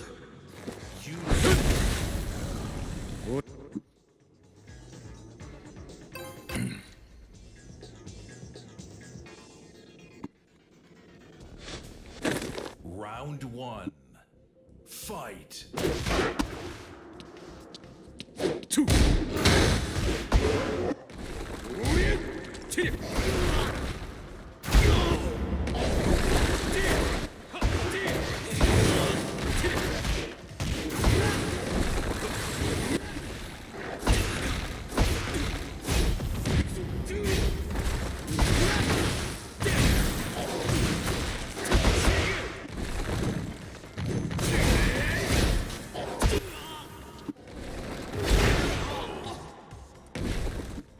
Round two.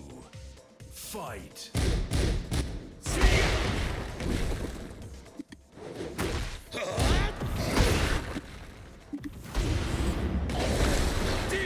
Nice.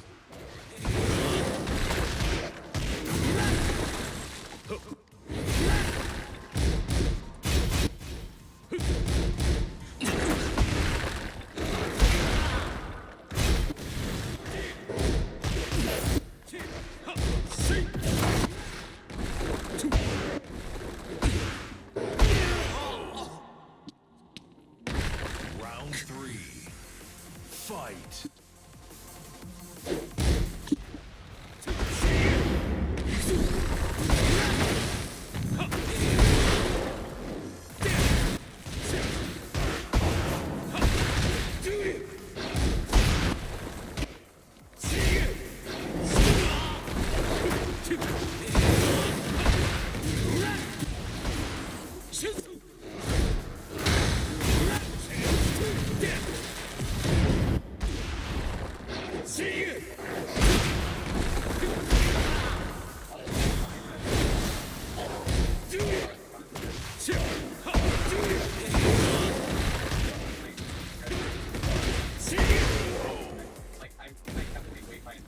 Round 4.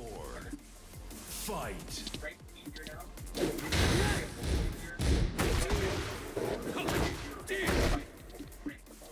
Because they made it so that up or down.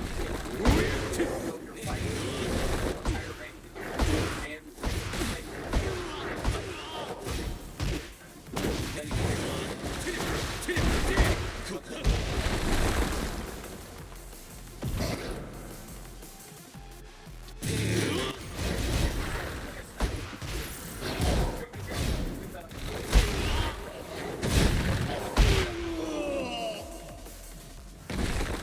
You win. generosity. Better get better, honestly, if you were to ask me, it's a hard question. I think arenas on Xbox. Round 1. Fight. Rather get yellow rated or I'd say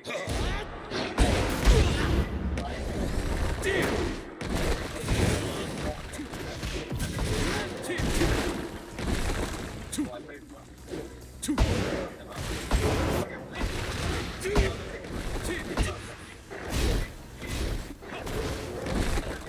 The mechanics of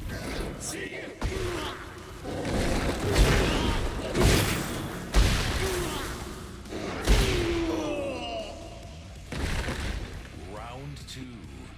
Fight.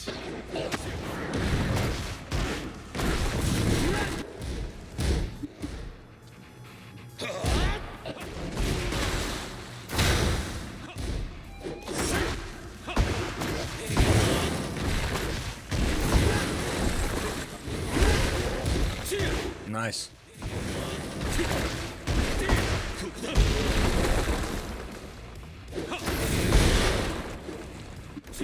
Ooh. Round 3. Fight.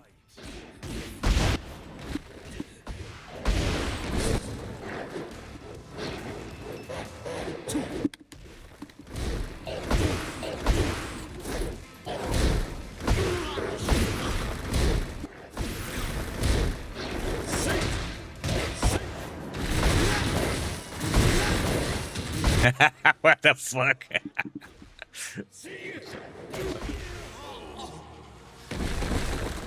Round 4. Fight.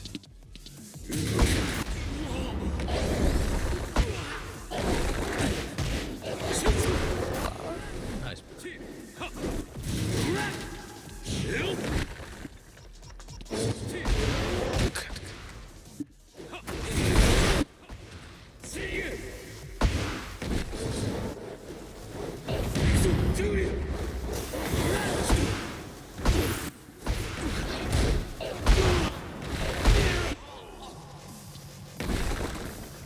You win.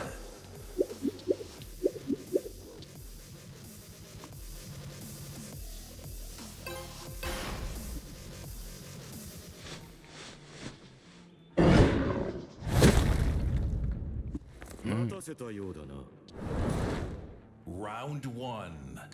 Fight.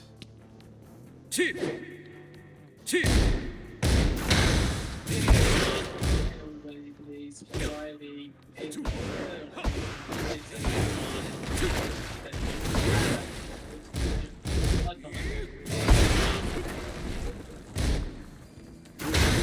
Let me go with the breaking news about, after he being shot by the Iranian system when basically South Park really, Subway Sounds. They said it's fake news, and they long they have to say it was hit by then long from the F-15E, Round two. which it had Fight. all of them was received by the accidental, it seemed. And the other one, the unofficial information coming out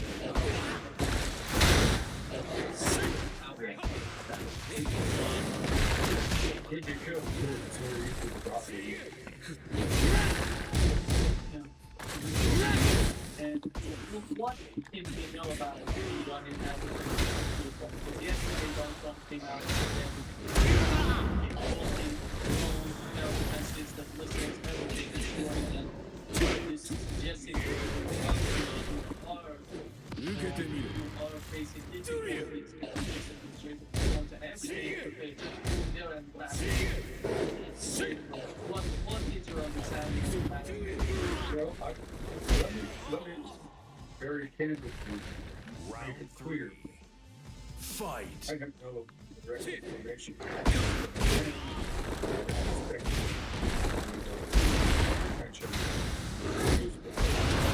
I have been suspicious. Again, I want to very clear. This is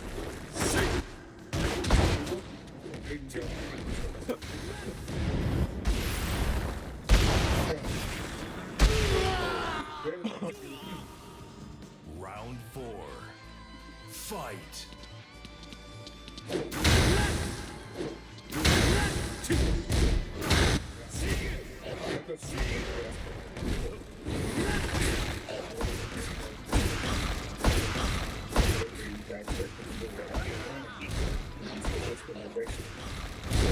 However, there are images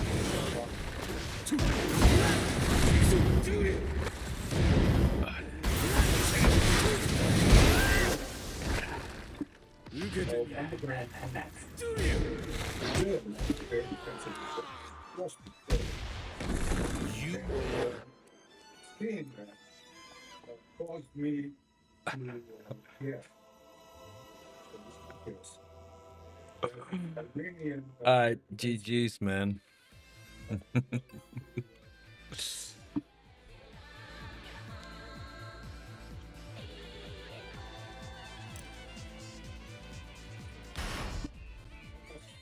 get ready for the next battle. You know, in trench warfare, getting up with a bright orange vest on your come at me. You know, once that radar starts emitting against an advanced adversary, you really have a tough line keeping one of these things. However, a very good strategy would be, this is what I had been thinking about earlier, but again, I think we can see that strategy. So basically keep your air defenses underground and protect them. And except that initially, air defenses you have exposed or destroyed rather quickly and rather efficiently. Get ready for the next However, battle. once the war continues on, you cannot keep airplanes over target areas all the time. Combat jets, you know, they only have now Round one. best. Fight. They can soon fuse very fast. Can't just see around the casualty. Could be under attack at any time, so you need a very complete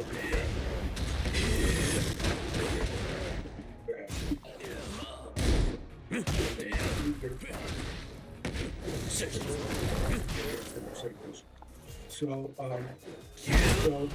it seemed to me, I was guessing, of course it's still a guess, Fight. that the Iranians were doing with their air defenses, people are largely protected. And every once in a while, they put one up. Probably visually.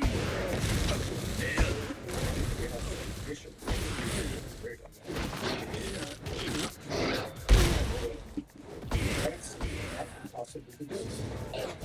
Jets, just like making up idea your jets ends up Round 3. Fight. kind of a joke, but they were used. They were used effectively.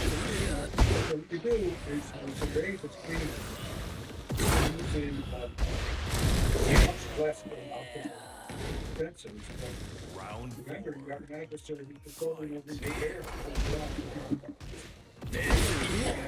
So, what happens is you get like it's when you get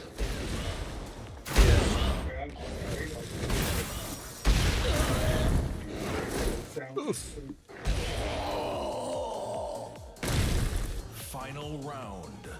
Fight.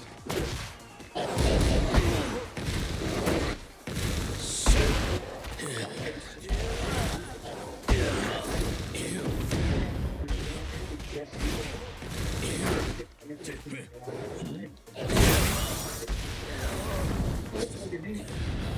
Because they don't be open to very long.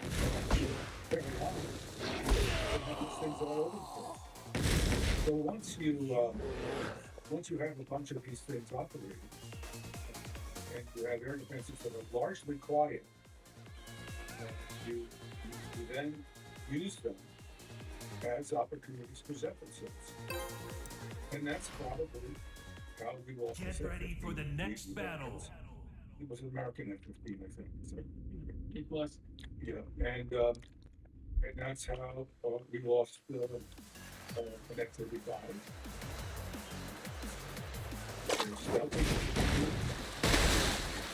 When you're close, the radar has no power. It's hard to find people in the public, especially low radar cold. Typically have jammer support when you're coming in. Jammer the first mate. Because you have small radar software, the jammer that top. It's like sneaking in on something where it goes to the back radar. You sneak in and step on the foot. So that's why the small radar force is very effective. The long jamming number 8. These guys probably don't have so the Iranians are sitting there and they're recognizing that one jet is a big deal. You can shoot down 50 or 100 jets, which military one jet's a real big deal because it's a Western jet. They lose pilots, they capture pilots. Pilots get killed. That's also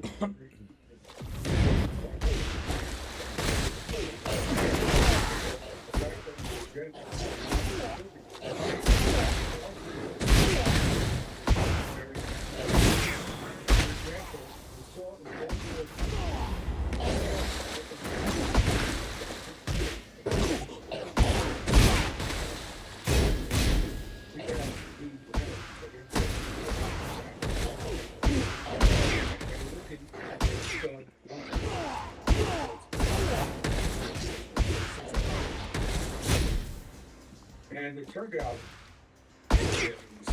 first thing the pilots did was they discovered they started dating. They don't know that's first thing they do is protect them. Can't blame them.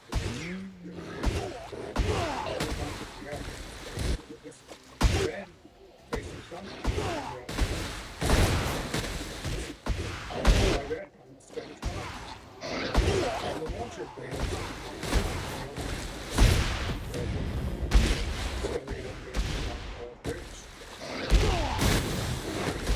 overhead. So it turned out at the end of the day, the boarding got destroyed a lot. Actually,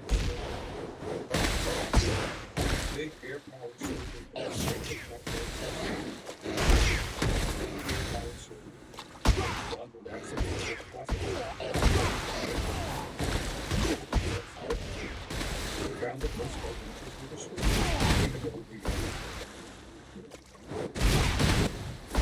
thought, honestly, I was a lot of it. It's a lot of milk trucks. Innocent people here. That's what watches. So, my suspicion is what is going on there. It's a cat and mouse game. They're letting our pirates maybe up there wandering around. There's someone down there that can snap at you at any time.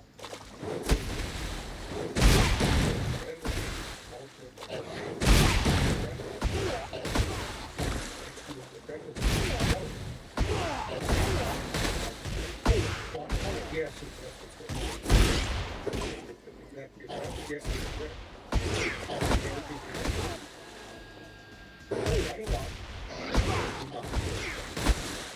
every time you take off, you know, good chance serious 108%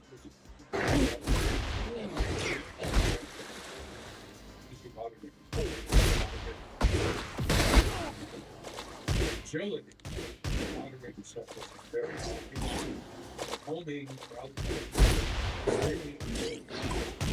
you know, they have a quite high chance. Maybe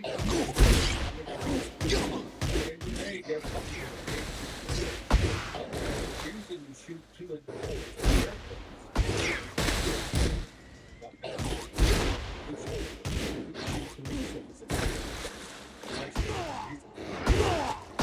you shoot two because the airplane pilots will try to take an evasive route if they see that coming. If they take that evasive route, they lose airs. Take a sudden maneuver, you have a lot of adrenaline, now you're going slow. It takes you time to regain that speed.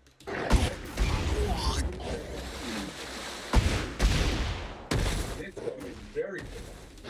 You have that's against ballistic missiles. If you had a high probability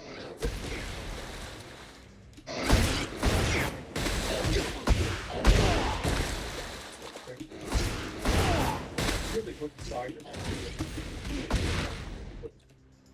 I have a 0.9 probability of hitting this one. If I shoot two missiles, then I have a 0.99 probability of hitting this. 0.9 probability of hitting this. 1 out of 10 times. Shoot it like 1 out of 10 minutes, shoot, hit 9 out of 10. Overall, I'm 99% chance of destroying the incoming missile. But if I have limited numbers of interceptors, smart thing, fire only 1 interceptor. Get ready for the next So I'm battle. killing 9%, 90% of the incoming missiles. And I'm always killing 90% of the incoming missiles every time I shoot an interceptor. Whereas I'm killing 99% of the Round 2 interceptors. Fight. Much more so. That's another reason why when you see all these individuals in the air, but this way, you say this. Why would anybody who knows this is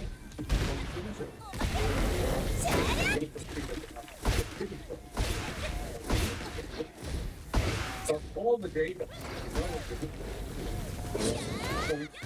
very low performance. And I really say that very, very serious mismanagement. In fact, I believe, and I'll say it in one Fight. that Israel made a strategic cut in its use of the Iron Dome. Iron Dome effectively capability of shown, you just see it. You have target interceptors,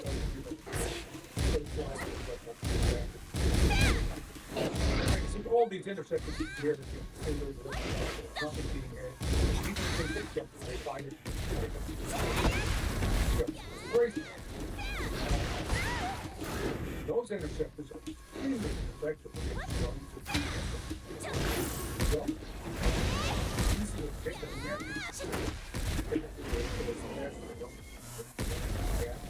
Round 3. Fight. They are shooting ducks. And I'm going to go ahead. This thing makes a flop.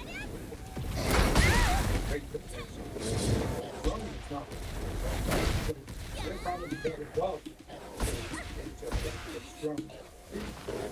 So, lazy, all these things.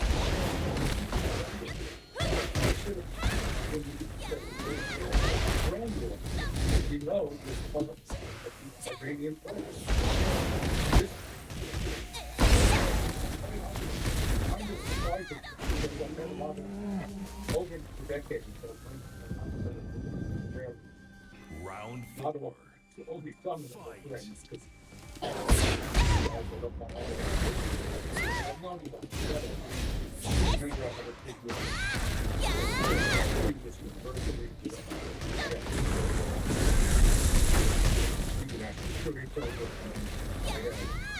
People get so I can look on the beauty and they are so not only people I would but that's not because of Jews or because Israel is always at war.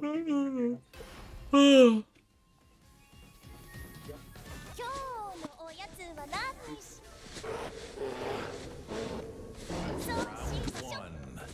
Fight. よっチェア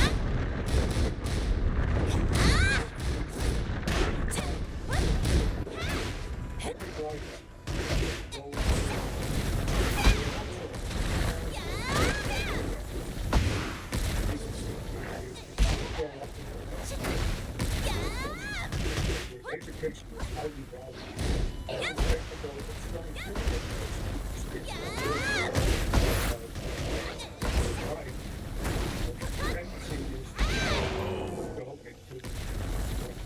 Round 2. Fight. So they get very, very strong. And so they get, whereas the United States is not the same.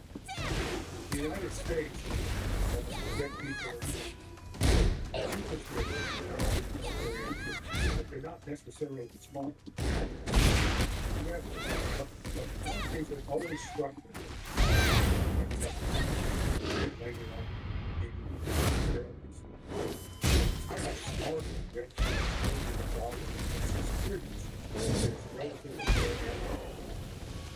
That's because you get all kinds of people Round getting interested 3. in national security. And Fight. you don't have to do all of it. I'm not MIT.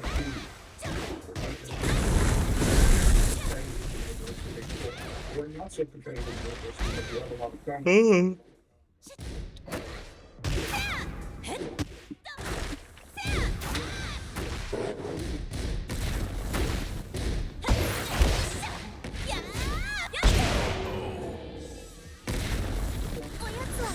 That's different economic and commercial development.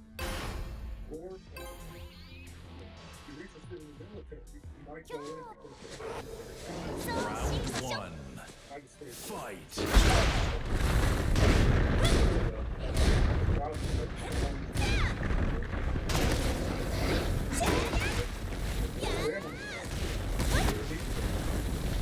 They tend to be very well educated.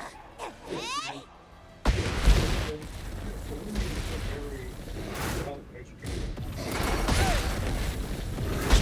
It's a very we have fields of different. So we have these cultural traditions. Round And 2. Fight. so when you look at this strategic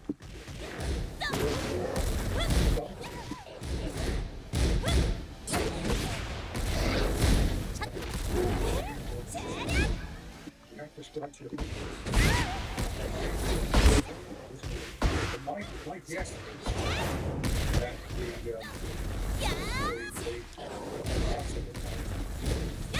became the victim of lying so much about this. That by the critical reasons of perception, they felt getting of trying to make it. This was a very bad decision. Round 3. Because Fight. now you're running out of leadership. One to the other. So I think this being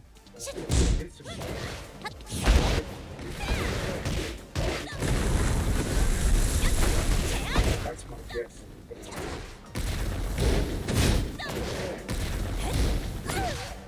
You mentioned the situation with Iran and the situation with drones.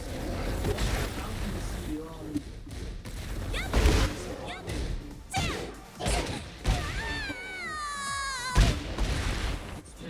Because so far, what we've seen, they were mostly focused on radar and Oh, yeah. But when they finish with the radars, they're going to go about their business without any interruption. They're going to do what the Americans think they can do. 1. The Americans think they share the radars. Then they fly around, but they don't interact with targets. That's what they want to do. And that's what the Iranians look like they invented them. I don't think my guess is the Iranian Air Force will tremendously robust when we take them out once in 5 and then the Round 2. But you know that's a separate problem. The Iranians are playing the long game. They understood right from the beginning that they're going to get hammered very hard. They understood. That's why everything's on the time. That's why they spent decades doing all these aggressive underground underground. Manufacturing facilities, fighting facilities.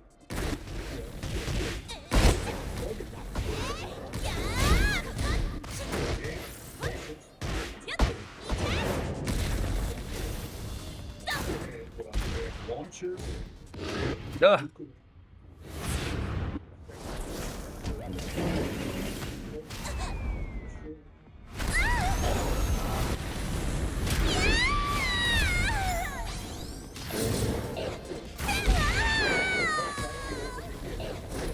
Round 3. Fight.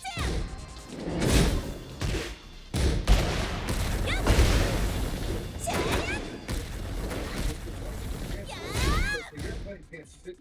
It's not someone sitting out there.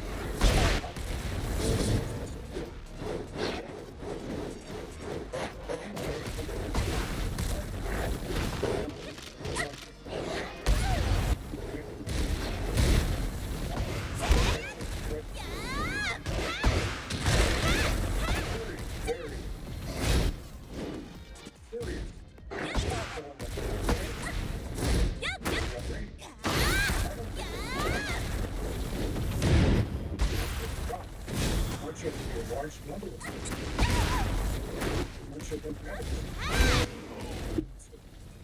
Red shooting we had F-16 as well over Saudi Arabia. It was like something. Fight. Right. The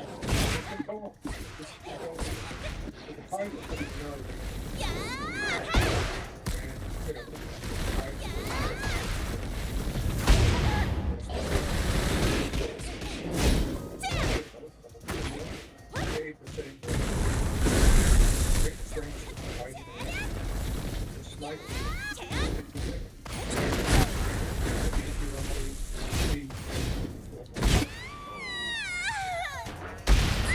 Final round. That's Fight. You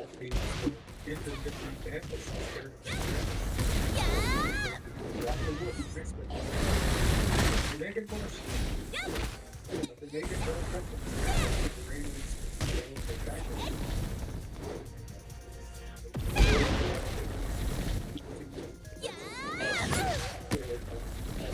I think that's my guess.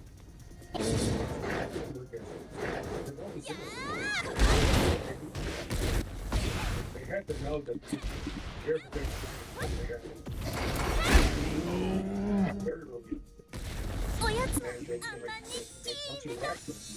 Once you whack the radars, they can't defend themselves.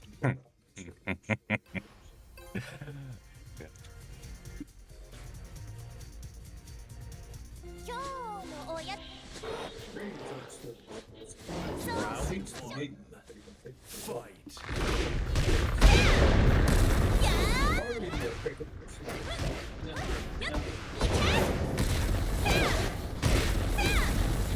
I just wanted to put a few ideas on write them down. Focus. First of all, I've already mentioned extraordinary strategic disadvantage of businesses and assets. The Israelis have fired a lot of patriotic missiles. So, for example, all this was talking about here, they're running out of big ballistic missiles hardly cheap. They're maybe slightly more aggressive. 5% of them, 3% of them, 1 given 3 out of 100 still a lot of things. So the air defense is really going to be very good effect. So the dead firing outside the second part of the building drones.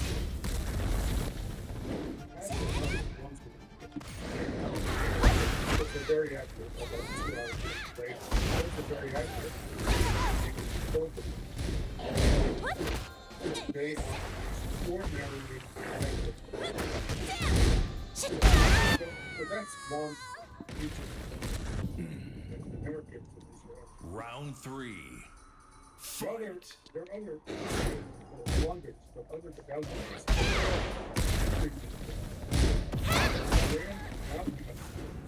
Very finely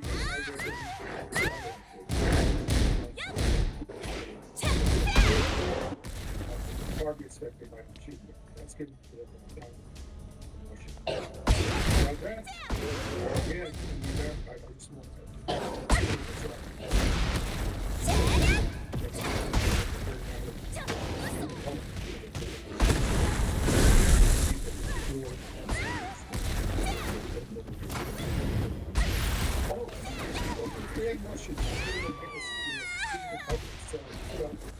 You be reminded, you know, using satellite data. Not only with the United States, but satellite data. 今日おやつは何にしよう This is what the United States is giving round one. Fight. Vladimir Putin and other Russian states made it very clear. People this, we will take care of you.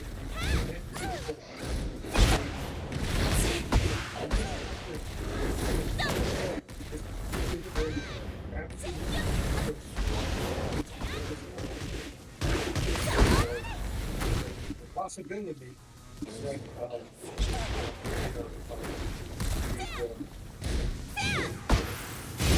high resolution satellite can become available. Climate, so-called climate. Fight. Paper radar. Might use paper radar in space.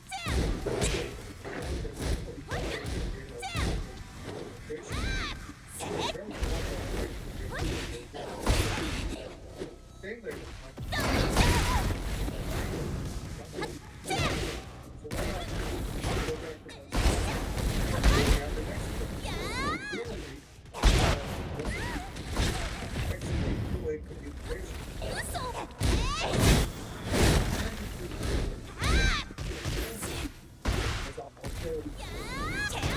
Ah, nice.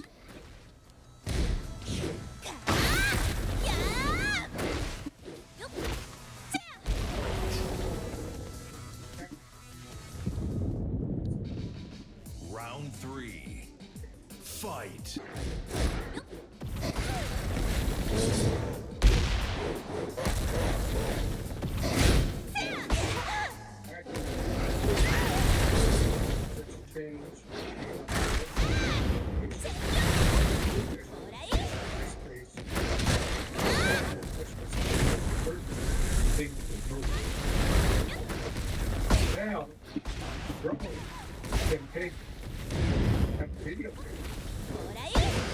video didn't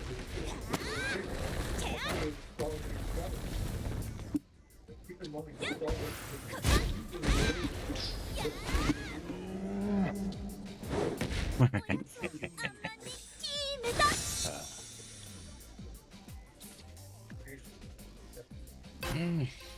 takes about 20 or 30 watts.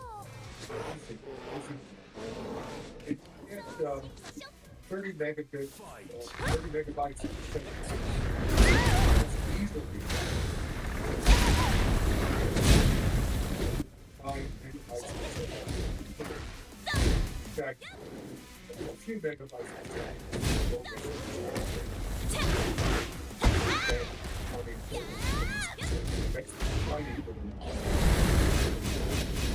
So this goes up to the Starlink, passes the information, they serve laser links and all the satellites, the little points of satellite where communication is set down. The operator on the other side sees the image, sends the commands to the drone. The drone can make final Round 2. Fight. Major stage questions. Goes up to the roof. And we now see Russians are doing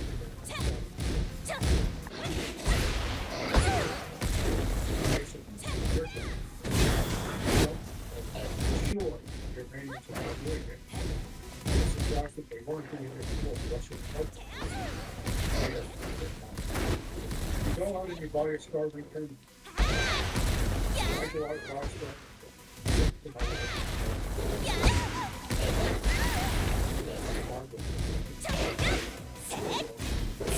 Options put it in the truck.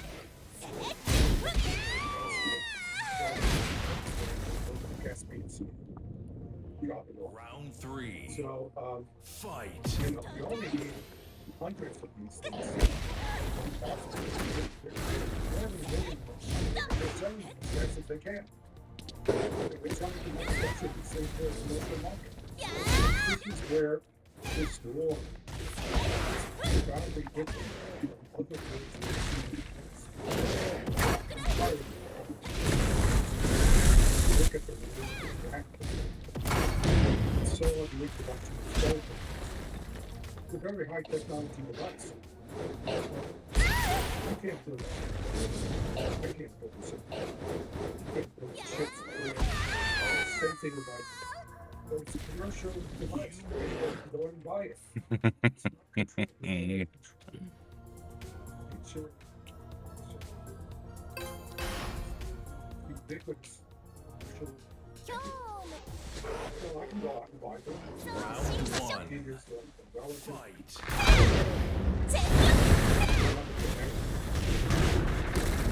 cleaning mechanism to detonate the fuse. And remotely control the device ignition.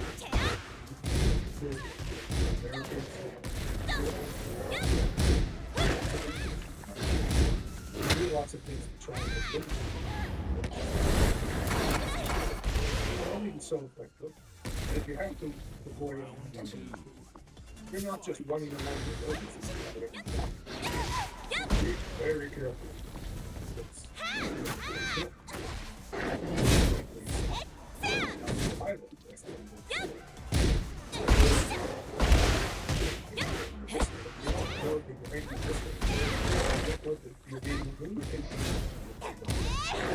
Eventually, until the very end.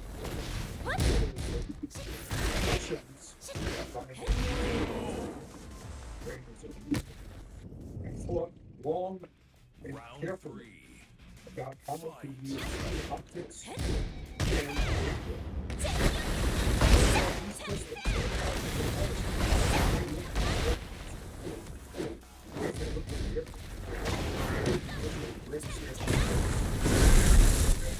and on the radar only at the last second, not even letting anyone know that something's coming. You gotta spend a lot of your time searching the sky because during the daylight, seeing something that's at night. there, it's kind of accurate. It's the voltage. It's gonna be, I mean, I know what the pressures are higher.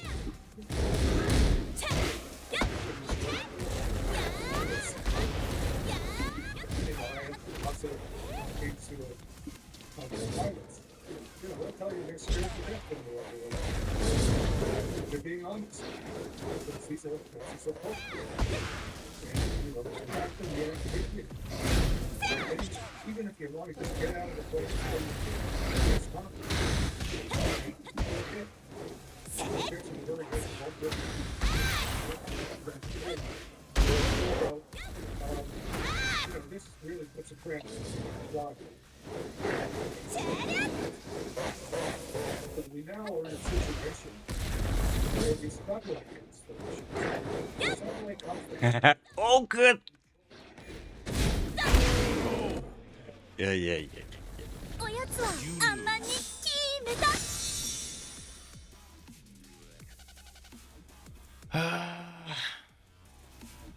Okay. Oh, shit. One more. I think. Yeah. Round one. Fight.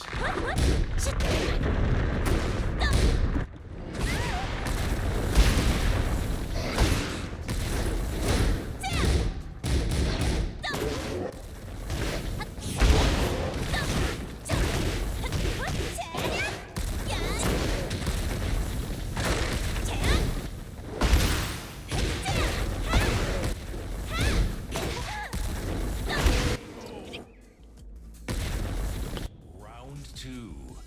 Fight.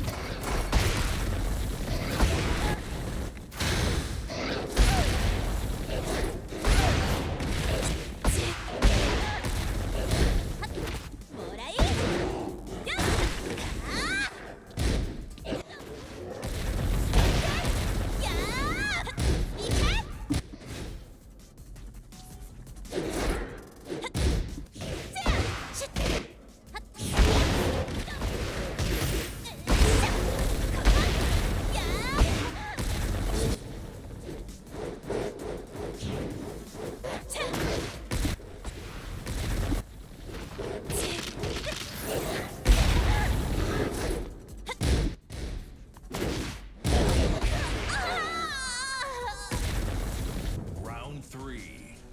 Fight.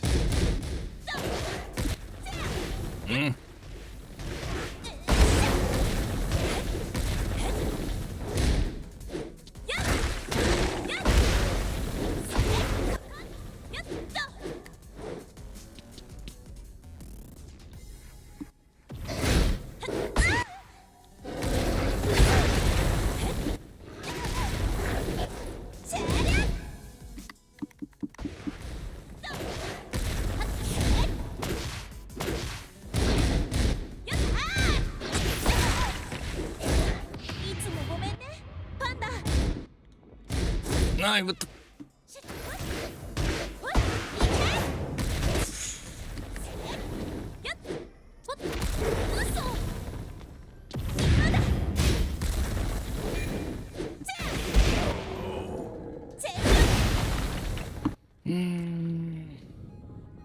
Round four.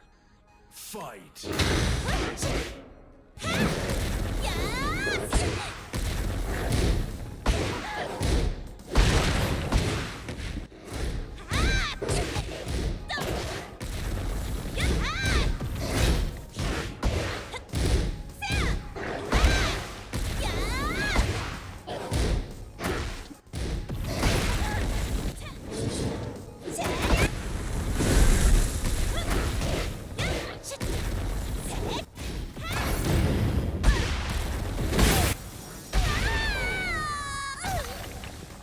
Final round.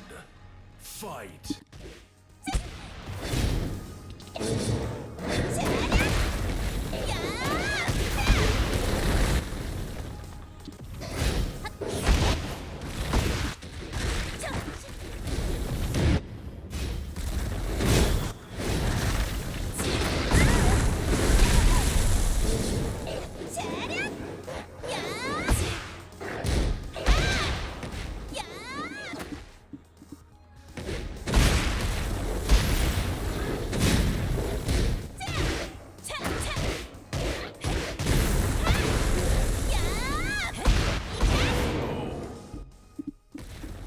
あんまり決めた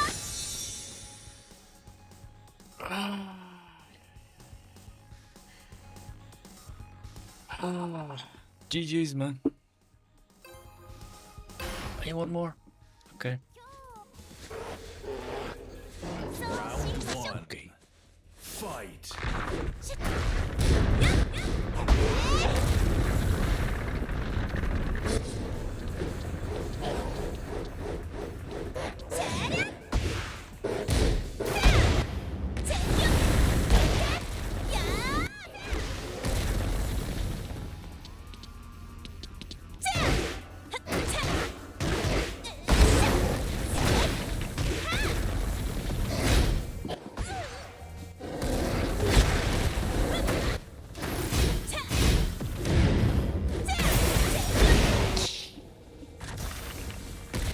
Round two. Fight.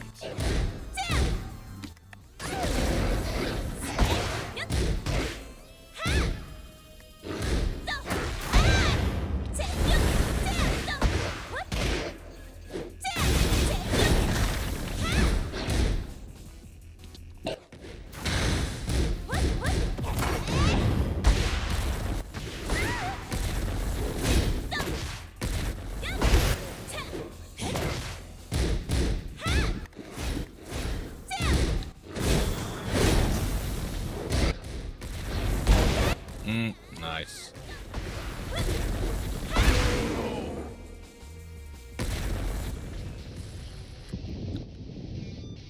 Round three.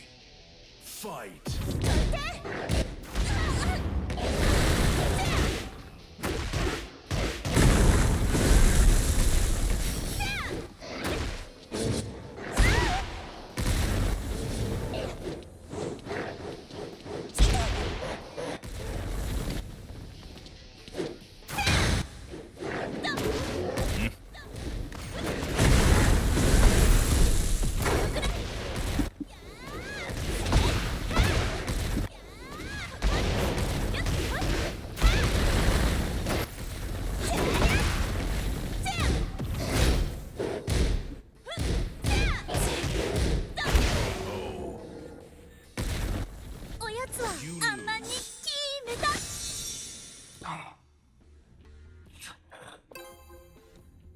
Alright, GG's, man. I'm done for tonight.